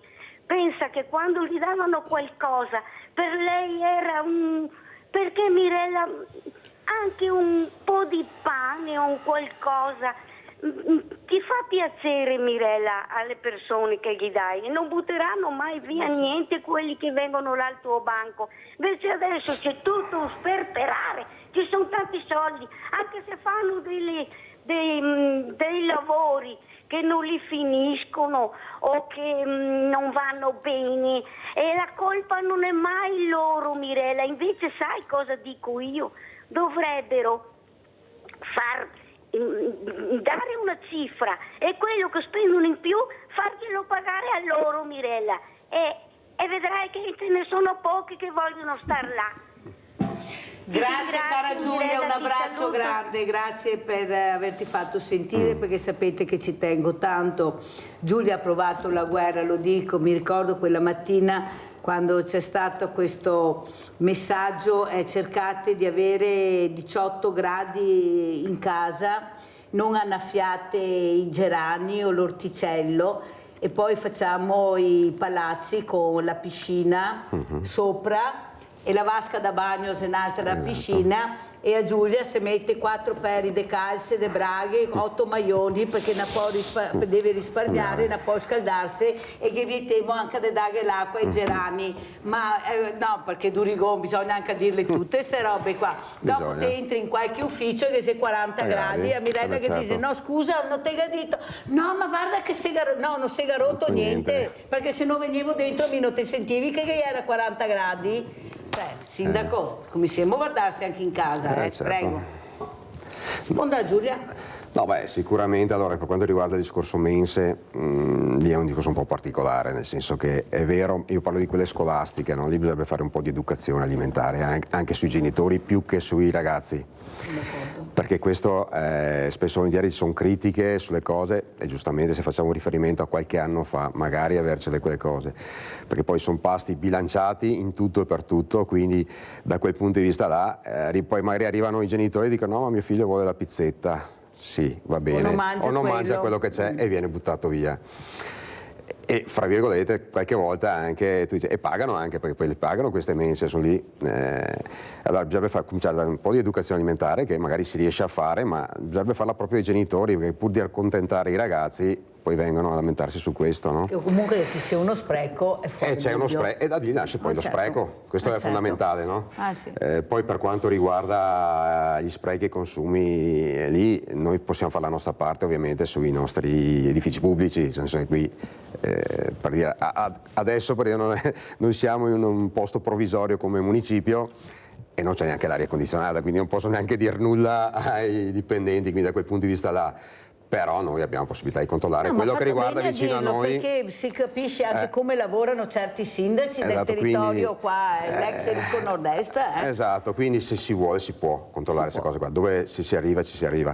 E dopo andare a piani superiori non è nostra competenza, noi facciamo il nostro, ecco, l'importante è che noi siamo in pace con noi e la nostra coscienza. Capisce, lo dico veramente qua a Durigon, ma lo dico anche a Teso, che che sentire certe prediche dall'alto cominciano a darmi fastidio. Mamma mia, Ho capito che non solo lei. ecco, io non ci sto, perché vivendo la situazione e vedendo dove c'è lo spreco che non serve in questo momento, ti fa veramente pensare. Però io voglio chiedere anche all'avvocato Tejo, sindaco di San Donà di Piave, anche il clima. Lei sa che ne abbiamo parlato, ne abbiamo discusso, lei ha spiegato molto bene, ecco, anche le priorità che lei sente anche come persona, come uomo indipendente da sindaco, di essere molto vicini all'ambiente, di capire che abbiamo un ambiente molto fragile. E quando mi dicono ma in Austria e in Germania si costruisce, si fa, sì, ma noi le nostre colline, le nostre montagne, in un paese fragile come il nostro. Ecco, l'attenzione che dovete avere. Pure avete uno strumento molto importante che è l'urbanistica. Ecco, questa urbanistica che dà in là dove costruire, come costruire, e bisogna stare molto attenti. Prego, sindaco Tejo, com'è la situazione dopo tutto quello che è successo e abbiamo visto quanta acqua è arrivata, poi ci saranno periodi di siccità terribili, cioè come vedete voi la situazione? Perché siete i primi che pagate le conseguenze immediate. Prego. La situazione è delicata e preoccupante. San Donà di Piave, come dice il nome, è una città nata e cresciuta aggrappata alle rive del Piave. Con noi ci sono altri 6-7 centri che gravitano attorno al Piave, tra Ponte di Piave e La Foce. Siamo 100.000 circa, non ci sono abitazioni in alveo, noi viviamo tutti al di là degli argini. Il Piave ogni tanto si riempie. Quando ero bambino il Piave allagava la Golena una volta ogni 4, 5, 6 anni, adesso la allaga ogni anno.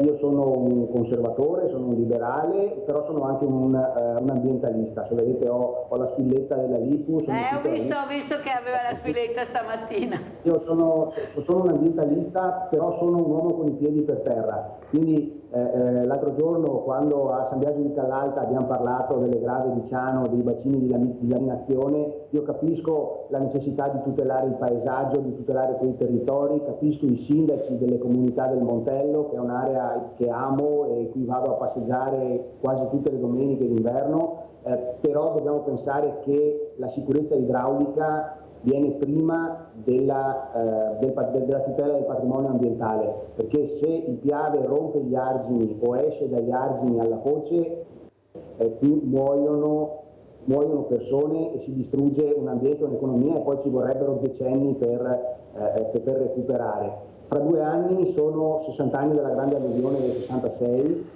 io non ero ancora nato, però mia mamma mi racconta di quello che hanno vissuto in quell'anno, e se i tempi di ritorno una volta erano 100 anni, che si dice vivremo un altro 1966 verso il 2066, oggi con i cambiamenti climatici che ci sono e queste bombe d'acqua che arrivano sempre più spesso, tra l'altro, rischiamo di vederlo nell'arco dei prossimi 10 anni, un altro 1966, e allora eravamo 40.000, oggi siamo 100.000 che viviamo attorno a questo fiume bellissimo, meraviglioso, che però quando arriva ottobre-novembre fa paura, perché allaga, si riempie completamente la Golena e se l'acqua fuoriesce o rompe gli argini, qui è un dramma pazzesco. Dobbiamo iniziare a ragionare pensando che la tutela dell'ambiente non può andare discosta dalla tutela del patrimonio e della vita privata. Abbiamo visto cosa è successo in Emilia-Romagna quando c'è stata l'alluvione, vuol dire mettere alla fame decine di migliaia di famiglie. Non dobbiamo pensare agli speculatori edilizi, qui ci sono decine di migliaia di famiglie che lavorano a terra, che sono impegnate in piccole aziende artigianali, qualche azienda un po' più grande per carità, ma la sicurezza idraulica e la tutela del territorio e dell'ambiente devono andare di pari passo. E faccio un esempio su cui stiamo discutendo tutti noi sindaci, adesso gli unici sindaci del Basso Piave. Stiamo tentando di introdurre un regolamento del verde pubblico e privato. È un passo in avanti, perché stiamo tentando di dire alle persone: noi ci prendiamo cura del verde pubblico, prima di tagliare un albero ci pensiamo non una ma 10 volte, e se lo tagliamo ne piantiamo 2 in sostituzione. Però vi diciamo anche, l'albero che è nel vostro giardino, se è un albero d'alto fusto e di pregio ambientale, non è una robinia ad esempio, ma è un faggio, è una quercia, è un piglio, se lo devi tagliare scrivicelo, comunicacelo, dici perché lo tagli, perché se lo tagli solo perché ti dà fastidio le foglie che cadono, io ti dico evita di tagliarlo, prova altri accorgimenti, non ti do la multa se lo tagli, ma ti invito a ripensarci, e se proprio devi tagliarlo piantane un altro, perché l'albero è tuo ma svolge anche una funzione pubblica, perché l'ossigeno che rigenera lo respira anche il tuo vicino, perché l'ombra che fa abbassa la temperatura quel pezzo di strada, e se sono 10 alberi di quel pezzo di quartiere, perché anche gli animali che ci fanno il nido sono animali che, gli uccelli, gli insetti che portano beneficio a tutti. E mi hanno accusato, tu che sei un sindaco di destra fai un ragionamento di questo tipo. Dobbiamo smetterla di pensare che l'ambiente sia un patrimonio solo della sinistra, dobbiamo prendercene cura con razionalità e serietà, con i piedi ben piantati per terra, ma ben sapendo che l'albero è come la facciata di un edificio. Gli architetti del Rinascimento dicevano che la facciata dell'edificio non è solo di proprietà del padrone della casa, perché la facciata dell'edificio è parete della piazza, e quindi quando è parete della piazza è patrimonio anche della collettività, e quell'edificio lo devi mantenere in ordine, pulito, bello, perché fa parte del anche perché, sindaco Teso, quando che si fanno dei danni, ecco, provocati anche da questi politici, poi i danni se li tengono i cittadini e la comunità, perché il politico passa, anche il sindaco di volte, però il danno rimane, ce lo paghiamo noi. Questo è il grave dramma che abbiamo. Abbiamo Leone a Trebasele, che poi sentiamo il sindaco Durigon. Vai Leone! Ciao Mirella, grazie, saluti i tuoi. Allora, adesso si parlava, no, di tutti i sprechi che abbiamo in questo paese. Ma la Lega non l'avevamo votata perché andasse a Roma a ripulire la Roma ladrona. E come mai che la Roma ladrona è ancora lì, che non è cambiato niente? Poi la Lega ha avuto un'altra occasione che ha fatto il governo assieme ai 5 Stelle, e anche loro erano andati per cambiare tutto in quel paese. E cosa è successo? Non è cambiato niente. Avete perso l'occasione per cambiare questo paese, per fare di questo paese un paese federale, un paese moderno, con le scuole moderne, con tutto moderno, e invece voi quella occasione siete perduta per sempre. E adesso avete fatto un governo con chi va a cantare Faccetta Nera, chi fa i saluti fascisti, chi fa le stupidaggini di sinistra, di destra. Non ci posso credere. Ciao Mirella, grazie. Dico che Leone non è centro-sinistra, ha votato Lega perché l'ha detto pubblicamente, però è arrabbiato, è molto arrabbiato. Durigon, anche tanti leghisti sono arrabbiati, non solo Leone, all'interno anche dei governi. Prego. No, che abbiamo perso delle occasioni è vero, cioè nel senso che è palese. È ovvio che dopo, quando vai a Roma a governare, devi avere la possibilità di governare, nel senso che fino a quando non hai il 50% più uno degli elettori è difficile prendere delle decisioni, devi stare anche a dei compromessi. Sicuramente si poteva fare di più, questo sì, è vero.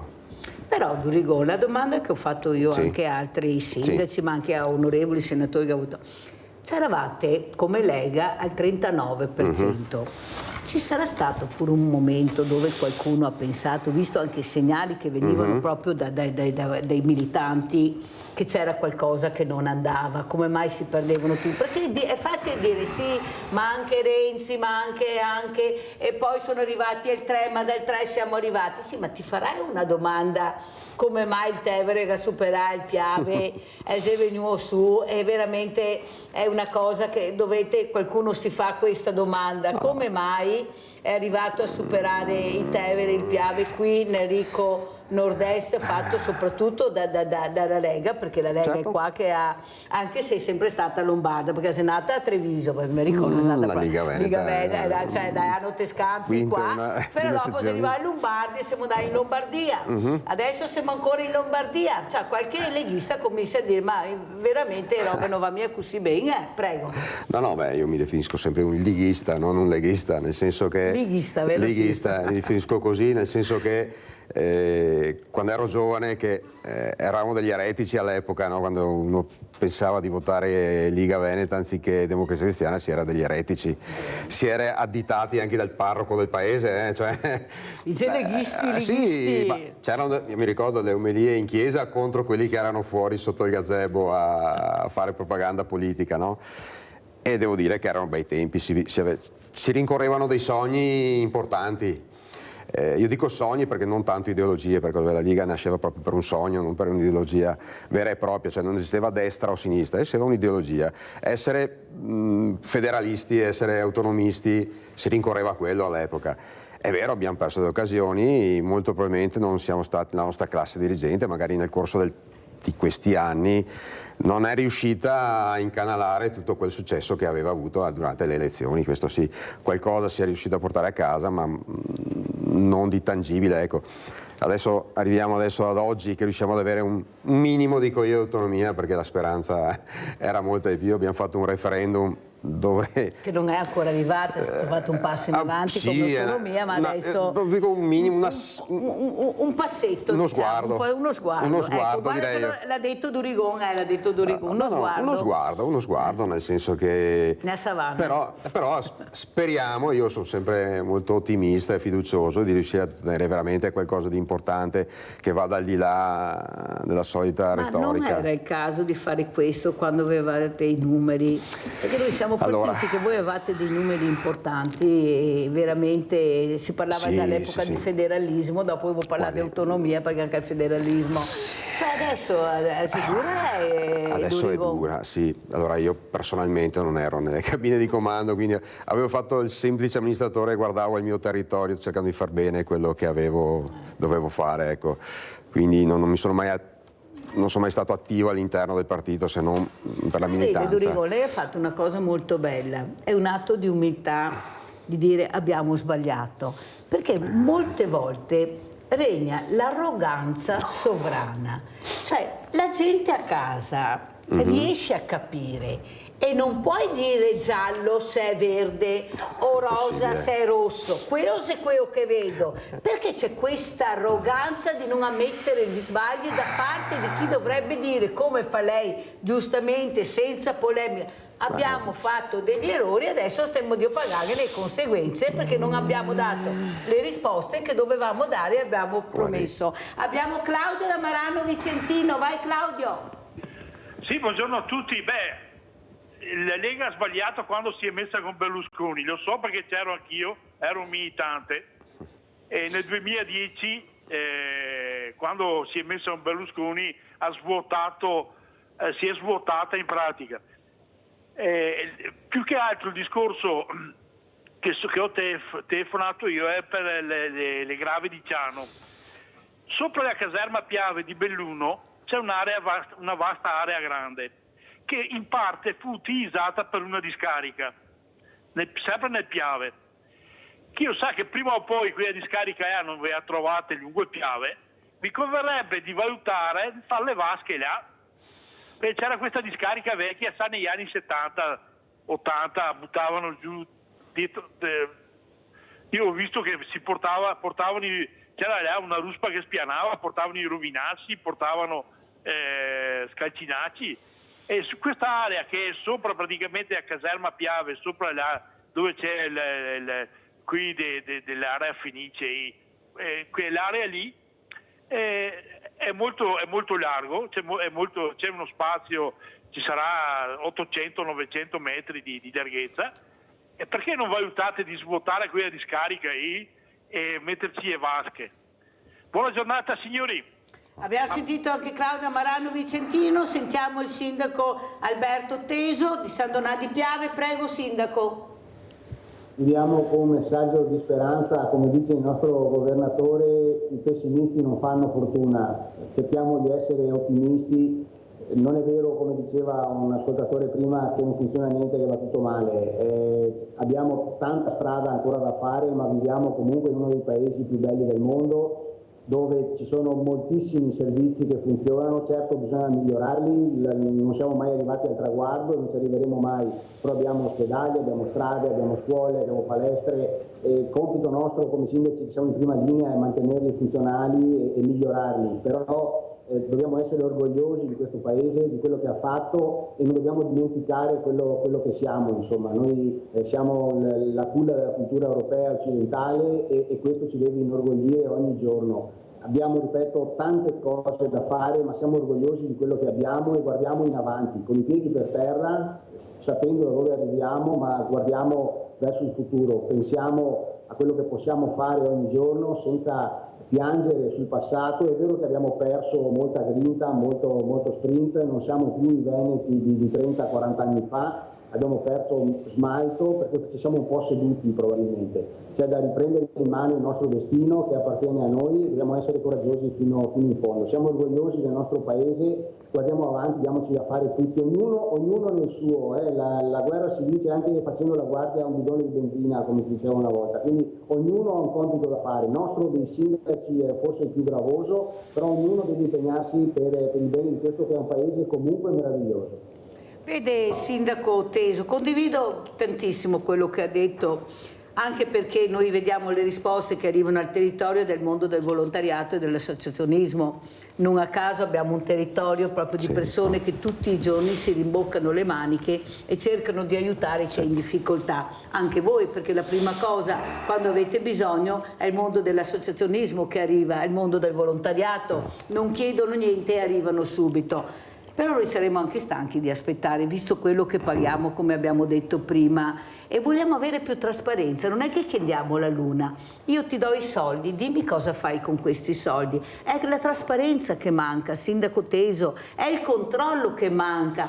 Noi non possiamo vivere un territorio con 4 mafie che sono arrivate anche qua, perché ci sono, lo hanno detto tutti, cioè non è che dobbiamo far finta di niente e non avere i controlli che meritiamo, perché quando arrivano tanti soldi, i primi ad arrivare, appunto anche con questi appalti e subappalti, e dobbiamo attenzionarli perché lo dicono fior di esperti, ecco, dobbiamo attenzionare il nostro paese, perché anche questa è fragilità, e la fragilità la combatti con la prevenzione, mettendo a guardia il territorio. Prego Teso. Sì, è vero, nei miei 30 anni di professione purtroppo di tribunali e di situazioni delicate ne ho conosciute tante, ognuno è sentinella del proprio quartiere. Noi, ripeto per l'ennesima volta, sicuramente siamo in prima fila, spesso si incontrano anche situazioni delicate e pericolose, dove c'è denaro arriva la malavita, no? Lo dicevano anche gli americani quando inseguivano Al Capone, no? Bisogna seguire i soldi, lo diceva anche il giudice Falcone, seguiamo i soldi troveremo chi tira le fila della criminalità organizzata.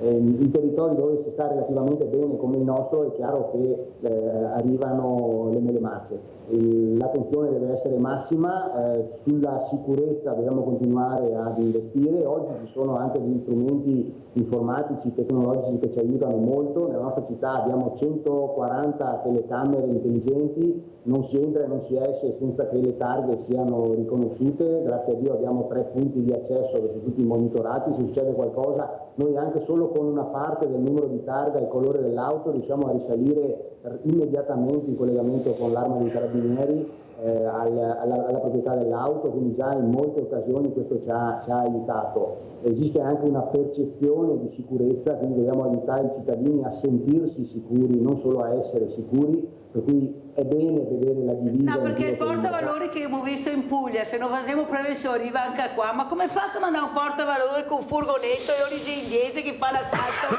fa poco quei bombe, cioè ci rendiamo conto che abbiamo un paese che assolutamente dobbiamo fare prevenzione per la sicurezza. Maurizio da Gagliarine, vai Maurizio. Sì, salve, sono Maurizio da Gagliarine. Buona trasmissione. Volevo dire una cosa, la Lega ha sbagliato quando nel coinvolgere il Trota e tutte le vicissitudini del Trota, e poi ha sbagliato ad appoggiare Draghi e tutti i vaccini e abbandonare i non vaccinati, e volevo fare una nota di merito a Borghi, l'unico che ci ha sostenuto, abbandonati completamente dalla Lega, ed è il nostro amico caro Zaia, traditore pure lui.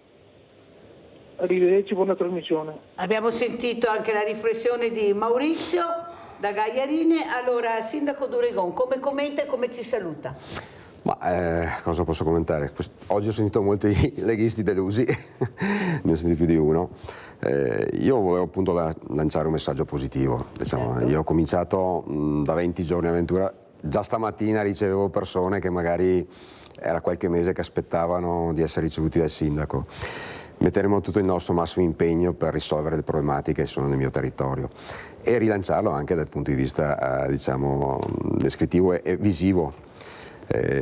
Cos'altro posso dire? Che se non mettere il massimo il nostro impegno è di avere fiducia comunque nel futuro, noi dobbiamo averla, perché altrimenti potremmo chiudere qua, quindi dobbiamo avere fiducia. Ma la fiducia arriva facendo squadra, Sindaco, voi state facendo squadra con i sindaci, una cosa importante, dovete farvi ascoltare di più. Sindaco Durigon, lo dico anche a Teso, battete i pugni. Sono Giorgia, sono uno di voi, sì, mi sono sindaco, sono uno dei tanti, però abbiamo bisogno di risposte perché così non riusciamo ad avere. Abbiamo bisogno di persone, ecco, anche nelle forze dell'ordine, più controllo nel territorio perché sta diventando un po' problematica la situazione. Io non posso, Sindaco Durigon, sentire l'anziano che ha paura di uscire alle 5 del pomeriggio perché sta passando un messaggio che è terribile, e le baby gang, che poi sono poche, non sono tanti, sono più i bravi, e i furti, cioè dobbiamo anche mettere in sicurezza e dare sicurezza, prego. Guardi, parte anche dal nostro programma rinforzare un po' la polizia urbana perché ovviamente negli anni è un po' sottodimensionata.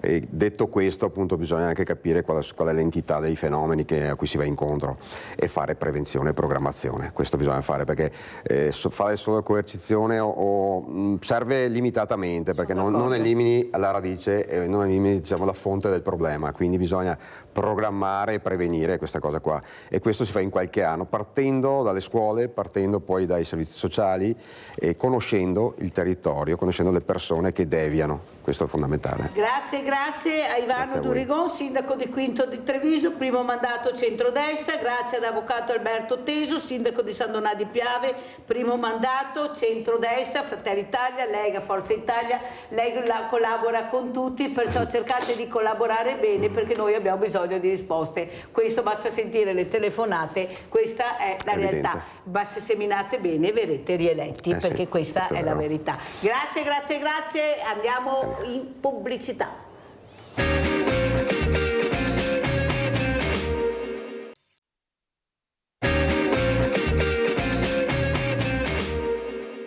Mila atleti, di cui molti stranieri provenienti principalmente da Austria, Francia, Ungheria, Stati Uniti, Gran Bretagna, Slovacchia, Spagna e Polonia, saranno i grandi protagonisti questa sera a Jesolo della 13ª edizione della Moonlight Half Marathon, ovvero la mezza maratona al chiaro di luna, che animerà la serata tra sport, turismo e grandi eventi. Dal Kenya al Burundi sono i grandi favoriti della gara organizzata da Venice Marathon. Il presidente Piero Rosa Salva ringrazia tutti i partecipanti che anche quest'anno hanno fatto registrare un sold out. Abbiamo raggiunto anche quest'anno numeri importanti, anzi abbiamo superato i numeri dell'anno scorso, siamo in sold out con i 6.000 partecipanti suddivisi tra 10 km e la mezza maratona.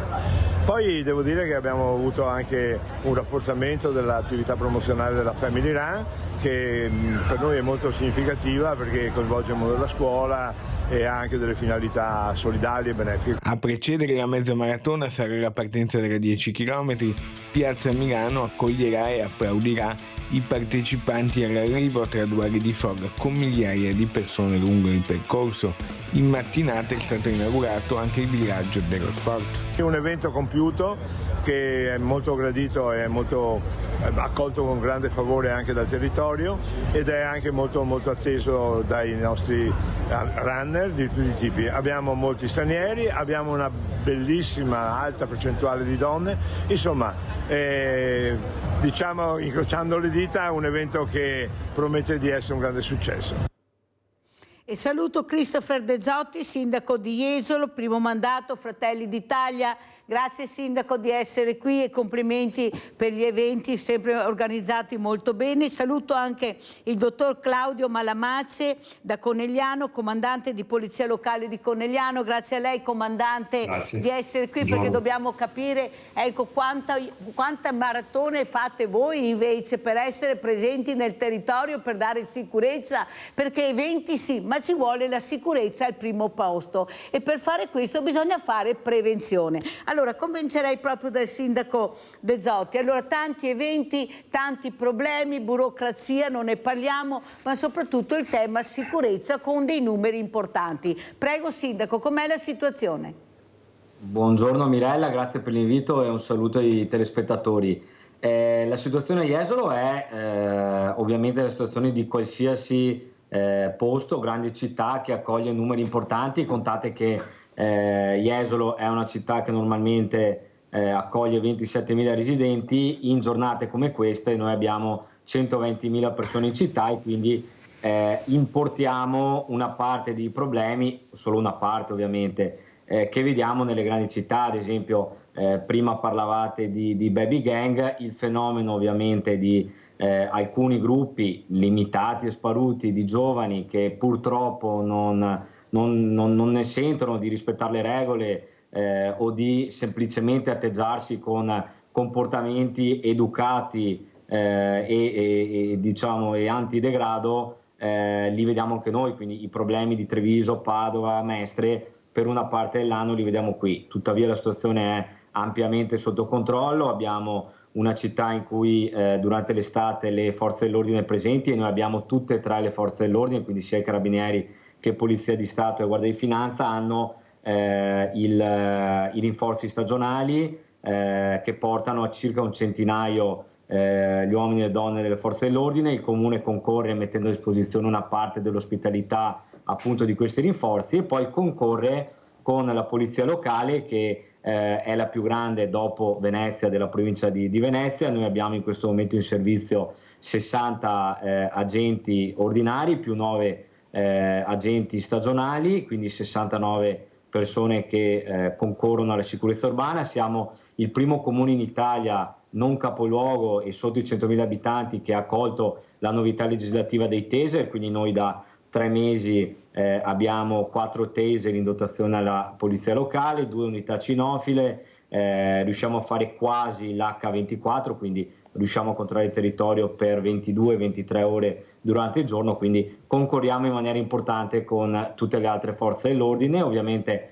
qualche problemino c'è, però stiamo sicuramente molto meglio di qualche anno fa. Ricordo l'estate 2022 è stata un'estate molto complicata per Jesolo, ora diciamo quello è solo un triste ricordo, quindi ovviamente qualche fastidio c'è, però Jesolo è un posto assolutamente sicuro, ecco, in questo momento. Sentiamo anche cosa ne pensa il dottor Malamace, comandante di Polizia Locale di Conegliano, perché vede comandante, io penso di dirlo molto spesso, io non accetto che dei pochi ragazzini o ragazzi o persone tengano in pugno i sindaci, le forze dell'ordine, la popolazione, perché siete con le spalle al muro.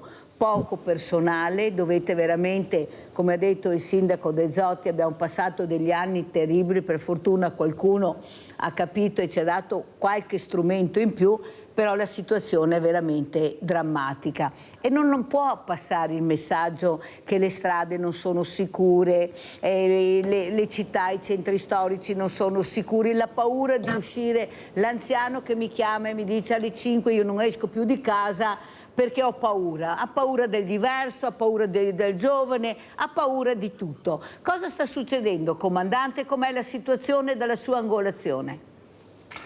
Ma allora intanto saluto tutti gli ascoltatori che sono oggi, che ci stanno guardando, e voglio anche rassicurare un po'. Non possiamo nascondere che delle problematiche ci sono, ma naturalmente sono le problematiche tipiche delle città in cui c'è un po' di fermento, in cui c'è vitalità. Sicuramente non abbiamo la stessa vitalità che vive Jesolo in estate, però comunque Conegliano è un crocevia tra il Veneto e il Friuli, quindi una città che durante il giorno ha 150.000 presenze, in quanto ci sono tutti i servizi periferici dello Stato, tutte le scuole di ogni ordine e grado, quindi questo comporta sicuramente una varietà anche di persone. Non dimentichiamo che è anche uno dei comuni con il più alto numero di residenti stranieri, quindi su una popolazione stabile di circa 35-36 mila abitanti, più di 5 mila abitanti sono stranieri, quindi dobbiamo anche integrarci con delle culture diverse, capirle e cercare insomma di gestire anche queste persone. Per quanto riguarda le baby gang, così come vengono definite un po' dai media, intanto credo che la definizione non sia propriamente corretta. Baby gang è un termine di una banda organizzata tipiche degli Stati Uniti d'America, dove li abbiamo visti. Qua invece sono dei ragazzi, sono delle intemperanze giovanili più che altro, e sono dei ragazzi che hanno un disagio giovanile. Mi piace sottolineare questo perché noi, il nostro corpo conta circa 40 unità, come diceva il sindaco, anche Conegliano è dotato di taser, è la prima città della provincia di Treviso, anche del capoluogo, che ha preso questo strumento per dare maggior tutela agli agenti. Abbiamo l'unità cinofila, quindi si fa anche tantissima attività di contrasto all'uso degli stupefacenti. E nonostante questo ci sono comunque questi ragazzi che ogni tanto sottraggono dei luoghi, perché scelgono dei luoghi come punti di aggregazione, alla libera fruizione della città.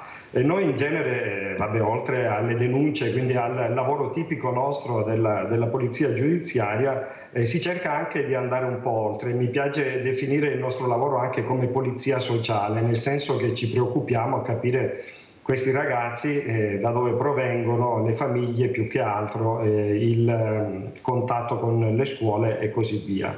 Per cui il problema nella maggior parte dei casi, ma posso tranquillamente dire nel 99% dei casi, arriva proprio da un contesto familiare difficile, e quindi credo che una delle ricette per poter mitigare questo fenomeno sia proprio quello di agire a livello di servizio sociale all'interno della famiglia, perché manca quel modello educativo principale che è quello genitoriale. Ecco, quindi questo molto chiaro, comandante. Abbiamo Francesco da Treviso, poi continuiamo. Ciao Francesco. Buongiorno. Prego. Volevo intervenire perché ieri ho ricevuto una telefonata da uno pseudo avvocato che diceva che io avevo avuto un incidente a mia mamma che è anziana. E cosa hai fatto? Mia madre ha buttato via il telefono, io doveva mettere, come si chiama, doveva prendere il numero di telefono invece di buttarlo giù. E tu invece hai buttato giù il telefono. Ecco, non rispondete a queste chiamate, hai fatto bene Francesco a evidenziarlo, perché sono sempre di più, abbiamo anche questo problema, che colpiscono le fragilità, perché quando si nomina il figlio o la mamma, ecco, avete capito cosa vuol dire per le fragilità. Infatti sono anche a sveglia, dobbiamo svegliarci e non crederci e chiamare subito invece un parente o qualcuno che ci possa aiutare. Questo dimostra la fragilità del territorio, che qualcuno la conosce bene. Sindaco De Zotti, quello che però vogliamo anche capire, si sta aprendo la stagione estiva, maggio e giugno se ne sono andati, mai visto una roba del genere. I vecchi delle volte dicevano anno bisesto, anno funesto, azzeccava sempre perché una roba del genere mai vista. Com'è la situazione anche con tutte queste mareggiate? Abbiamo visto spiagge completamente sparire, costi che sono aumentati anche degli ombrelloni, degli sdraidi, pochi soldi nelle famiglie, ormai si parla di fare un fine settimana, ma durante la settimana c'è il vuoto, così dicono. Com'è la situazione, Sindaco De Zotti? Ma allora, la situazione è sicuramente migliore di come viene dipinta. Dopo i media alle volte hanno la tendenza a enfatizzare alcuni fenomeni, ma quello che io dico anche da operatore, perché io ovviamente lavoro nel turismo, i conti bisogna sempre farli alla fine, ecco, quindi ogni estate è diversa dall'altra. Sicuramente noi veniamo da 2 stati eccezionali da un punto di vista turistico, quindi il 2022-2023 sono stati 2 anni record, quindi è probabile che questa sia non una stagione cattiva ma una stagione più normale. Abbiamo 2 problemi che sono evidenti. Il primo è una crisi economica in Germania, che è uno dei mercati importanti per Jesolo, ma direi per tutto il balneare dell'Alto Adriatico, e quindi qui si vede un pochino una leggera flessione delle presenze del mercato tedesco, e poi abbiamo alcune difficoltà nella capacità di spesa da parte del mercato italiano, che è l'altro grande mercato che ha Jesolo e che ha la Costa Veneta. Questo si riflette non tanto in una non volontà di far vacanze, perché gli italiani comunque le vacanze le fanno, ma in una riduzione dei tempi vacanza, quindi si preferisce fare 2, 3, 4 giorni rispetto alla settimana o ai 10 giorni, e ovviamente questo si riflette in maniera più importante sul settore commerciale, quindi se la capacità di spesa è minore si spende meno nei negozi, nei bar, nei ristoranti. Tuttavia i dati che abbiamo sulle presenze non sono allarmanti. Sicuramente i primi 15 giorni di giugno, segnati da un tempo infausto, lasceranno un po' il segno, però con l'andare della stagione verrà sicuramente assorbito questo calo e grosso modo i numeri saranno molto simili a quelli di una qualsiasi estate, quindi non c'è nessun allarme da questo punto di vista. C'è un tema che lei, Mirella, ha toccato e che a me preme sottolineare qui, che è quello della gestione delle spiagge. Da un lato abbiamo il tema dell'erosione, che è un tema strutturale, e su questo con la Regione stiamo lavorando per un progetto pilota proprio nella zona della Pineta di Jesolo, per cercare di capire se abbiamo degli strumenti per non dover intervenire ogni anno con 500-600 mila euro di spesa sostenuta dal Comune per il ripascimento. Dall'altro lato quest'anno abbiamo avuto un apporto eccezionale, mai visto in precedenza, di materiale spiaggiato, quindi di legname, di erba che arrivava dai fiumi, dal Piave soprattutto, e che si deposita sulle nostre spiagge. Ovviamente non è un prodotto di Jesolo, è un prodotto, è un rifiuto di altre città. Ovviamente abbiamo un sistema che è fatto dai bagnini degli stabilimenti e poi da Veritas, che è la società che si occupa dell'asporto rifiuti e che ha cercato di reggere il colpo. Non è stato facile, perché ovviamente il materiale arrivato era enorme. Io vi do solo un dato per capire: nel 2023 sono arrivati circa 2000 tonnellate di materiale spiaggiato in tutto l'anno. Fino a giugno siamo arrivati a 2400 tonnellate, quindi in 6 mesi abbiamo già superato tutto quello che abbiamo fatto l'anno scorso. È un tema di organizzazione, ma è anche un tema di costi. Tutti questi costi si riversano sulle bollette degli esolani, quindi noi stiamo facendo un'azione politica non solo come Jesolo ma come Costa Veneta, per cercare di portare a assorbire questo costo a chi lo produce, o comunque al sistema in generale, perché non è accettabile che i residenti iesolani, le aziende iesolane debbano pagare per dei rifiuti. Sono d'accordo, Sindaco, sono d'accordo, bisogna fare prevenzione, bisogna lavorare a monte per capire dov'è il problema, perché da questi rifiuti partiranno da un punto. Se ci sono vuol dire che c'erano anche prima. Abbiamo Antonio da Padova, vai Antonio. Buongiorno Mirella, buongiorno Sindaco e buongiorno a tutti, insomma buongiorno. Io ho fatto una riflessione, perché comunque tutti i giorni vedo sto traffico di persone, giacchette, cravatte, cravattati in giro per l'Europa. Non so cosa servono. Io dico la verità, fanno tanti giri, tanto propaganda, tanta politica, ma mi sono accorto che in tasca a me non mi viene niente. Anche perché per aver fatto l'Unione Europea ha aperto 140 ambasciate, più tutte le strutture che ci sono in Europa per quanto riguarda Bruxelles e tutte quelle cose lì, più abbiamo tutto il personale che ci gira dietro, più abbiamo 700 persone che ogni tanto girano con i nostri aerei di Stato per andare a Bruxelles a trovarsi, a parlare. Ma Mirella, sono tutti miliardi che vengono bruciati. Ma la domanda è, ma a me che cos'è che mi viene in tasca? Perché ci stiamo lamentando giorno a giorno che i professori, i maestri vanno via, che i dottori vanno via, qui e là. Ma allora, ma che cavolo serve tutto quel barabadan Europa? Ma non si starà mica meglio prima dell'Unione Europea? Grazie, buongiorno.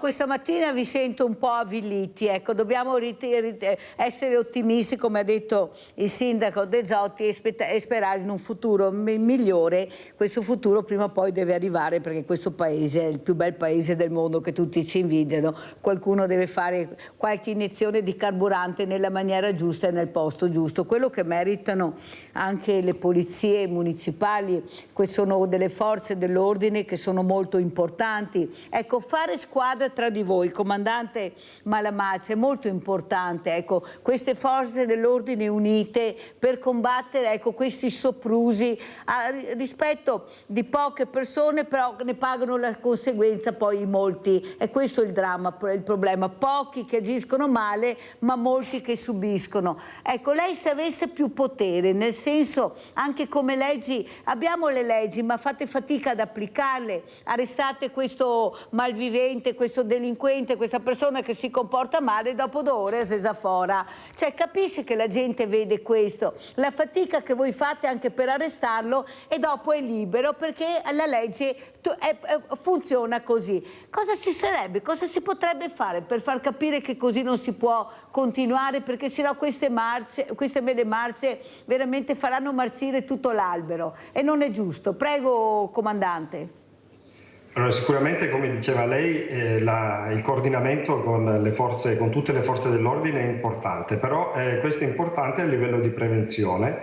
Devo dire che sul nostro territorio si è sempre contraddistinto per questa collaborazione, naturalmente sotto il coordinamento della Questura. Poi per quanto riguarda le norme, sappiamo che la maggior parte dei microreati che vengono commessi vengono considerati dalla dottrina giuridica dei reati bagatellari, per cui la risposta punitiva, e mi riferisco al quantum di pena, naturalmente è proporzionata al disvalore del reato. Ecco, forse servirebbe una riforma dell'ordinamento giuridico per spostare il quantum di pena non tanto sul concetto di disvalore del reato, ma quanto all'allarme sociale che il reato provoca, perché spesso ci sono dei reati, come si diceva prima, bagatellari, che però hanno un allarme sociale ben più alto di reati che vengono classificati più importanti dal nostro codice penale. Quindi questa potrebbe essere una ricetta. Capisco che è difficile, noi sprechiamo tante energie solo per dare qualche numero. L'anno scorso il comando di polizia locale di Conegliano ha chiuso l'anno con circa 450 attività tra delegate d'iniziativa di polizia giudiziaria, quindi sicuramente l'impegno è tanto. Per cui servirebbe qualcosa in più affinché poi tutta questa attività potesse essere concretizzata. Io onestamente non colpevolizzo la magistratura, che naturalmente applica le leggi, quindi anche la magistratura lavora con le armi che ha, che sono le leggi attualmente in vigore. C'è un po' di confusione sicuramente a livello legislativo e forse è arrivato il momento di attuare una riforma, ma che sia una riforma radicale, quindi non intervenire a spot secondo il tipo di reato che adesso crea più allarme sociale, ma intervenire a livello proprio globale, a 360 gradi, e andare a modificare l'ordinamento giuridico. Ecco, do soltanto un dato: il nostro codice penale, per quanto possa essere adattato e ancora diciamo utile e attuale, però è un codice datato 1930, il codice Rocco, quindi è un codice che arriva dagli anni subito dopo dagli anni del regime fascista, quindi sicuramente nei principi non è più un codice che è adeguato ai tempi nostri. Senta, comandante, ieri abbiamo sentito il sovraffollamento delle carceri, lei conosce molto bene la storia. questi suicidi nei carceri, però io leggo anche un articolo che fa veramente riflettere. Finisce in carcere 12 anni dopo per una guida in stato d'ebbrezza. Una 36enne non aveva ultimato il programma di lavori di pubblica utilità, deve scontare 4 mesi. Ma mi scusa comandante, se noi altri continuiamo a riempire i carceri di queste persone e i veri delinquenti di Sephora, veramente è una cosa che fa riflettere. Ci sarà pure un momento che qualcuno dovrà riflettere su quella che è l'applicazione della legge, la prevenzione sicuramente, ma non mettendola in carcere, che sono già intasati, ma facendoli inserire anche in un programma di messa in prova lavorativo. Ma cosa fa a questa in carcere, comandante? Capisce che noi dobbiamo parlare di queste cose se vogliamo venirne fuori? Anche il sindaco di Jesolo avrebbe più forza se avesse più persone, magari persone commesse alla prova, perché non c'è proprio mica tutti dei delinquenti che devono solo stare in carcere. Ecco, di farli lavorare invece di riempire le carceri. Ma si continua a sbagliare, comandante, cosa dice? Guardate che una sentenza arrivata l'altro giorno non è una cosa di anni fa. Prego. Sì, allora diciamo che un altro problema che merita di essere attenzionato e riformato è il sistema penitenziario, quindi questo senza ombra di dubbio. Diciamo che le carceri attualmente non sono più idonei a svolgere la loro funzione, perché come sappiamo nei principi costituzionali che contraddistinguono la nostra Repubblica la pena dovrebbe essere rieducativa, però a queste condizioni anche i direttori hanno difficoltà di attuare dei programmi che siano veramente rieducativi della pena, anzi io ricordo nei banchi accademici che ci dicevano spesso, e forse questo è il caso, della cittadina che deve scontare 4 mesi, vanno in carcere delle persone che non sono dei criminali e che poi magari all'interno lo diventano, perché stando a contatto con determinati soggetti il carcere spesso diventa un'università del crimine. Adesso qualche strumento in più c'è, grazie alla riforma Cartabia si è introdotto il concetto di giustizia riparativa. La giustizia riparativa ancora è poco conosciuta in Italia, ma è già attuata da diversi anni all'estero. Non è una misura alternativa alla pena, ma qualcosa di complementare. Quindi le persone vengono inserite in dei programmi, si mettono a disposizione proprio a favore della collettività attraverso dei programmi di pubblica utilità. Ecco, questa sicuramente sarebbe la strada da perseguire, ma soprattutto perché la giustizia riparativa ha qualcosa in più rispetto all'alternatività della pena, in quanto cerca di porre la riconciliazione tra l'autore di reato e la vittima, specialmente per quei reati che non hanno una grande importanza proprio a livello di peso criminale. Allora, adesso mi rivolgo al sindaco De Zotti, Cristoforo De Zotti. Sindaco, fra poco inizierà la Movida, ecco, l'alcol, soprattutto io so che lei dal primo mandato proprio ha preso proprio a cuore questo problema di questo bere smisurato, perché poi ne bastano 3 su una piazza per distruggere la piazza, non è che ne servano tantissimi. Ecco, secondo lei, ecco, anche questa certezza della pena che non arriva per chi delinque, perché questi delinquono nel vero senso della parola, ecco, cosa si potrebbe fare? Perché lei poi ha capito l'importanza di usare il pugno di ferro anche sull'alcol, va bene che siamo il paese del vino, ma non si può neanche beva in quella maniera, e anche molti gestori devono capire questo, perché non è che possiamo sempre assolvere e dire la colpa è di qualcun altro, no, la colpa è anche di qualcuno che ne approfitta. Ecco, questo pugno di ferro, lei ha visto, come ha detto giustamente prima, sono cambiate le cose, è cambiata anche la sicurezza, proprio grazie anche al suo pugno di ferro abbinato proprio alla prevenzione con le forze dell'ordine. Prego. Sì, io inizio da un piccolo episodio che mi è capitato una sera. Io da 2 anni, quando sono sindaco, praticamente tutti i sabati sera li passo nella zona di Piazza Mazzini, dove diciamo abbiamo la zona della Movida, quindi dove si possono assistere ad alcuni fenomeni, alcuni problemi.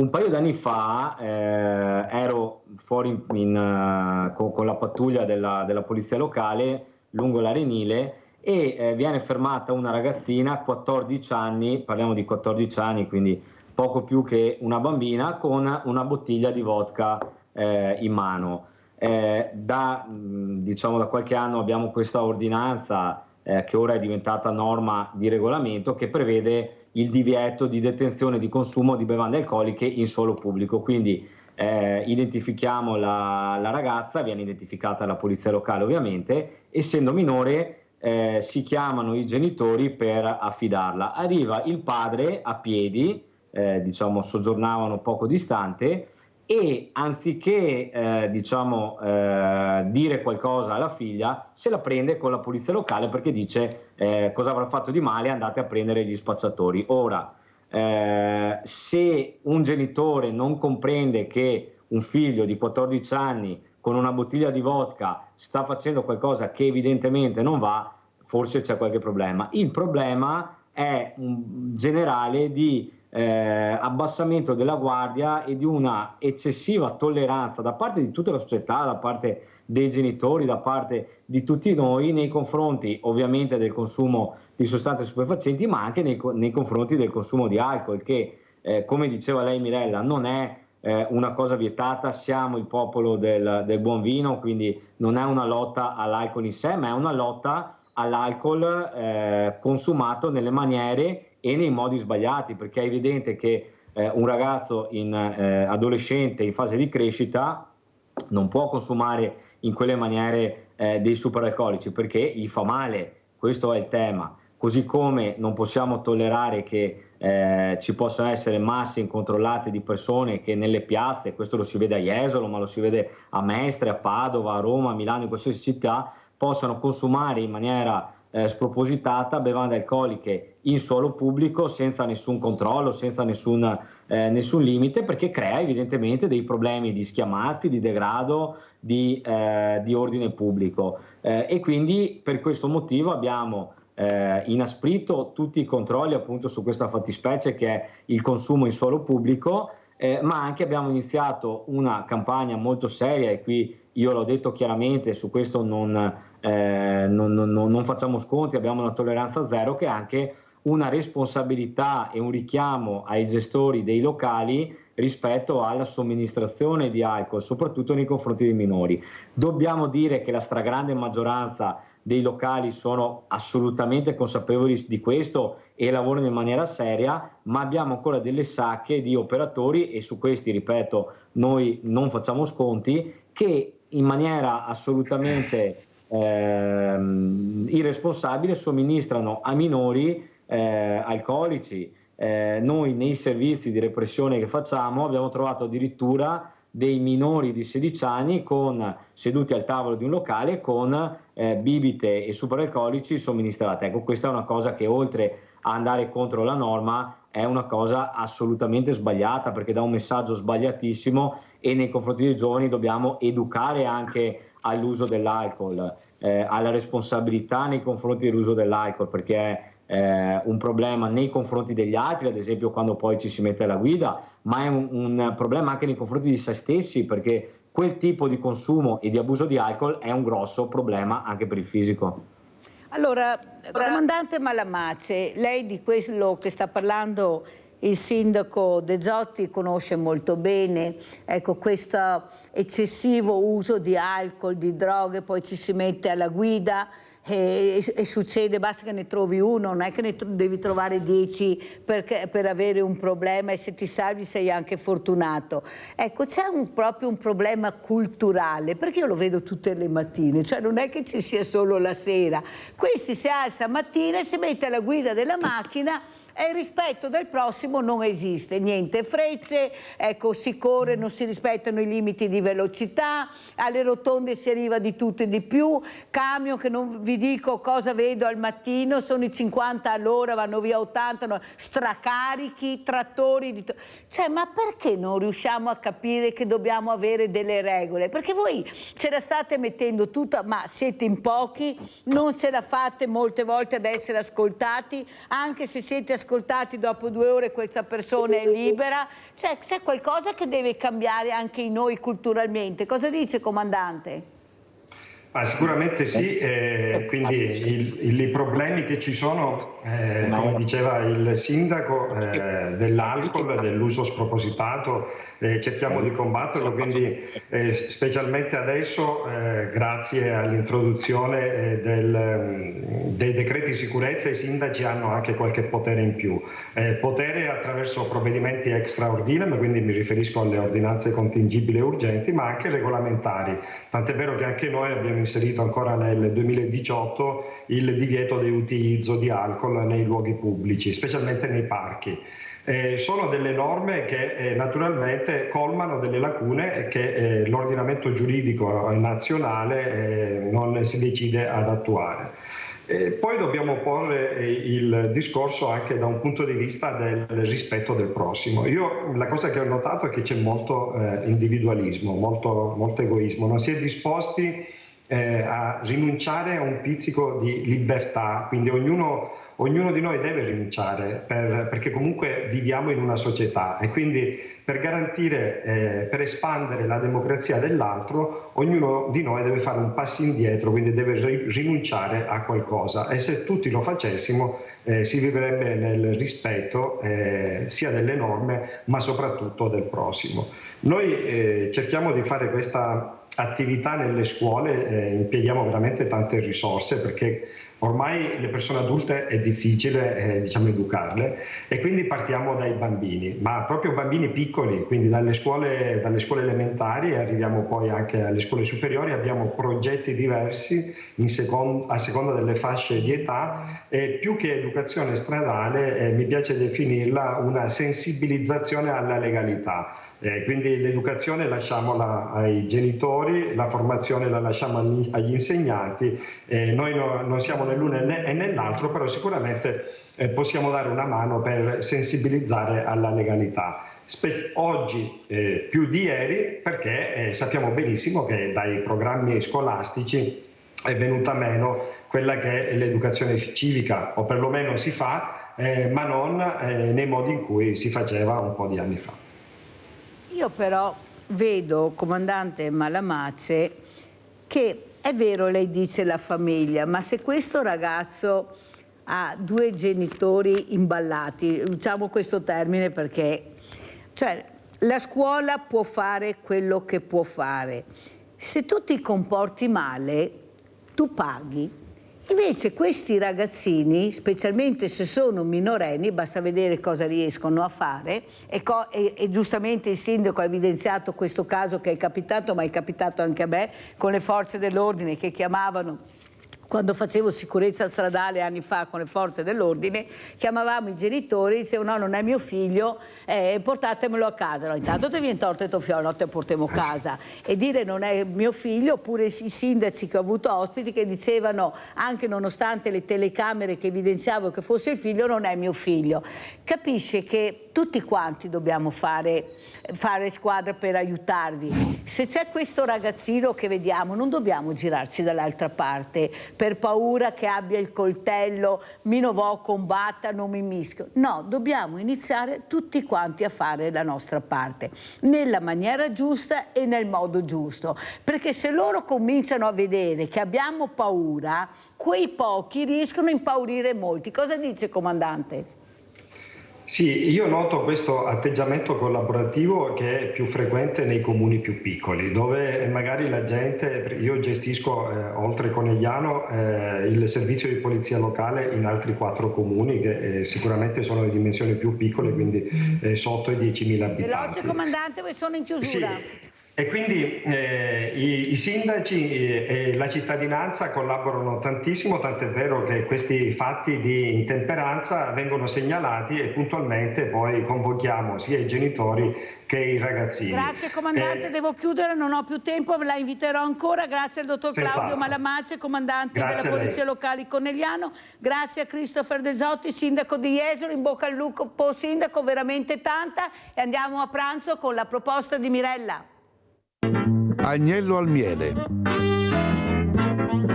Il miele è straordinario perché è frutto di un lavoro organizzato e sorprendente, quello delle api, lavoratrici instancabili e raffinate, con un'organizzazione sociale che, come un tempo incuriosiva i poeti latini, oggi affascina gli scienziati moderni. Ingredienti per 4 persone.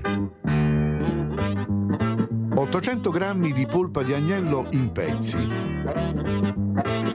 qualche foglia di salvia, una foglia di alloro,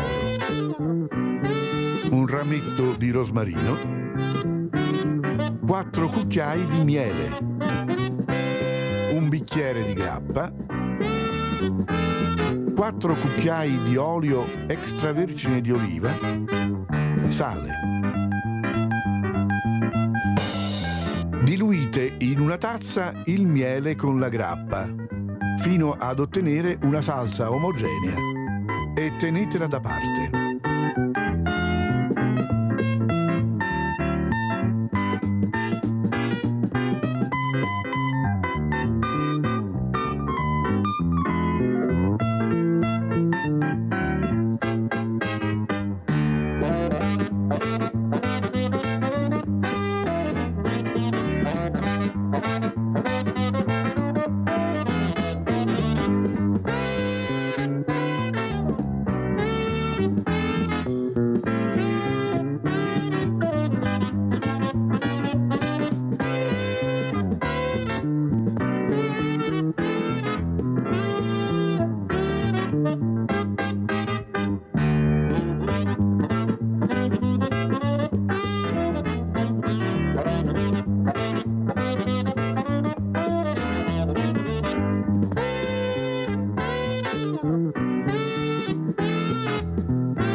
Circa una decina di minuti fate soffriggere la carne in una padella con 4 cucchiai di olio, fino a che non sarà leggermente dorata.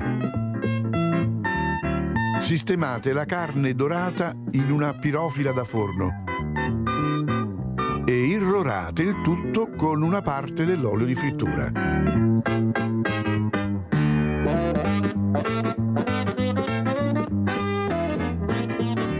Unite le erbe aromatiche, salvia, alloro, rosmarino,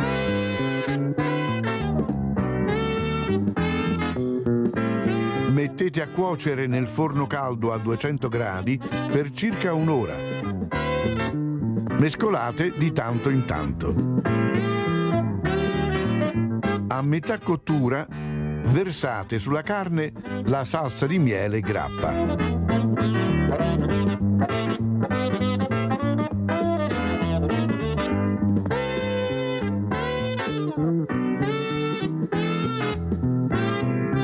Regolate di sale. Sfornate l'agnello quando avrà assunto un bel colore dorato e servite con il sugo di cottura.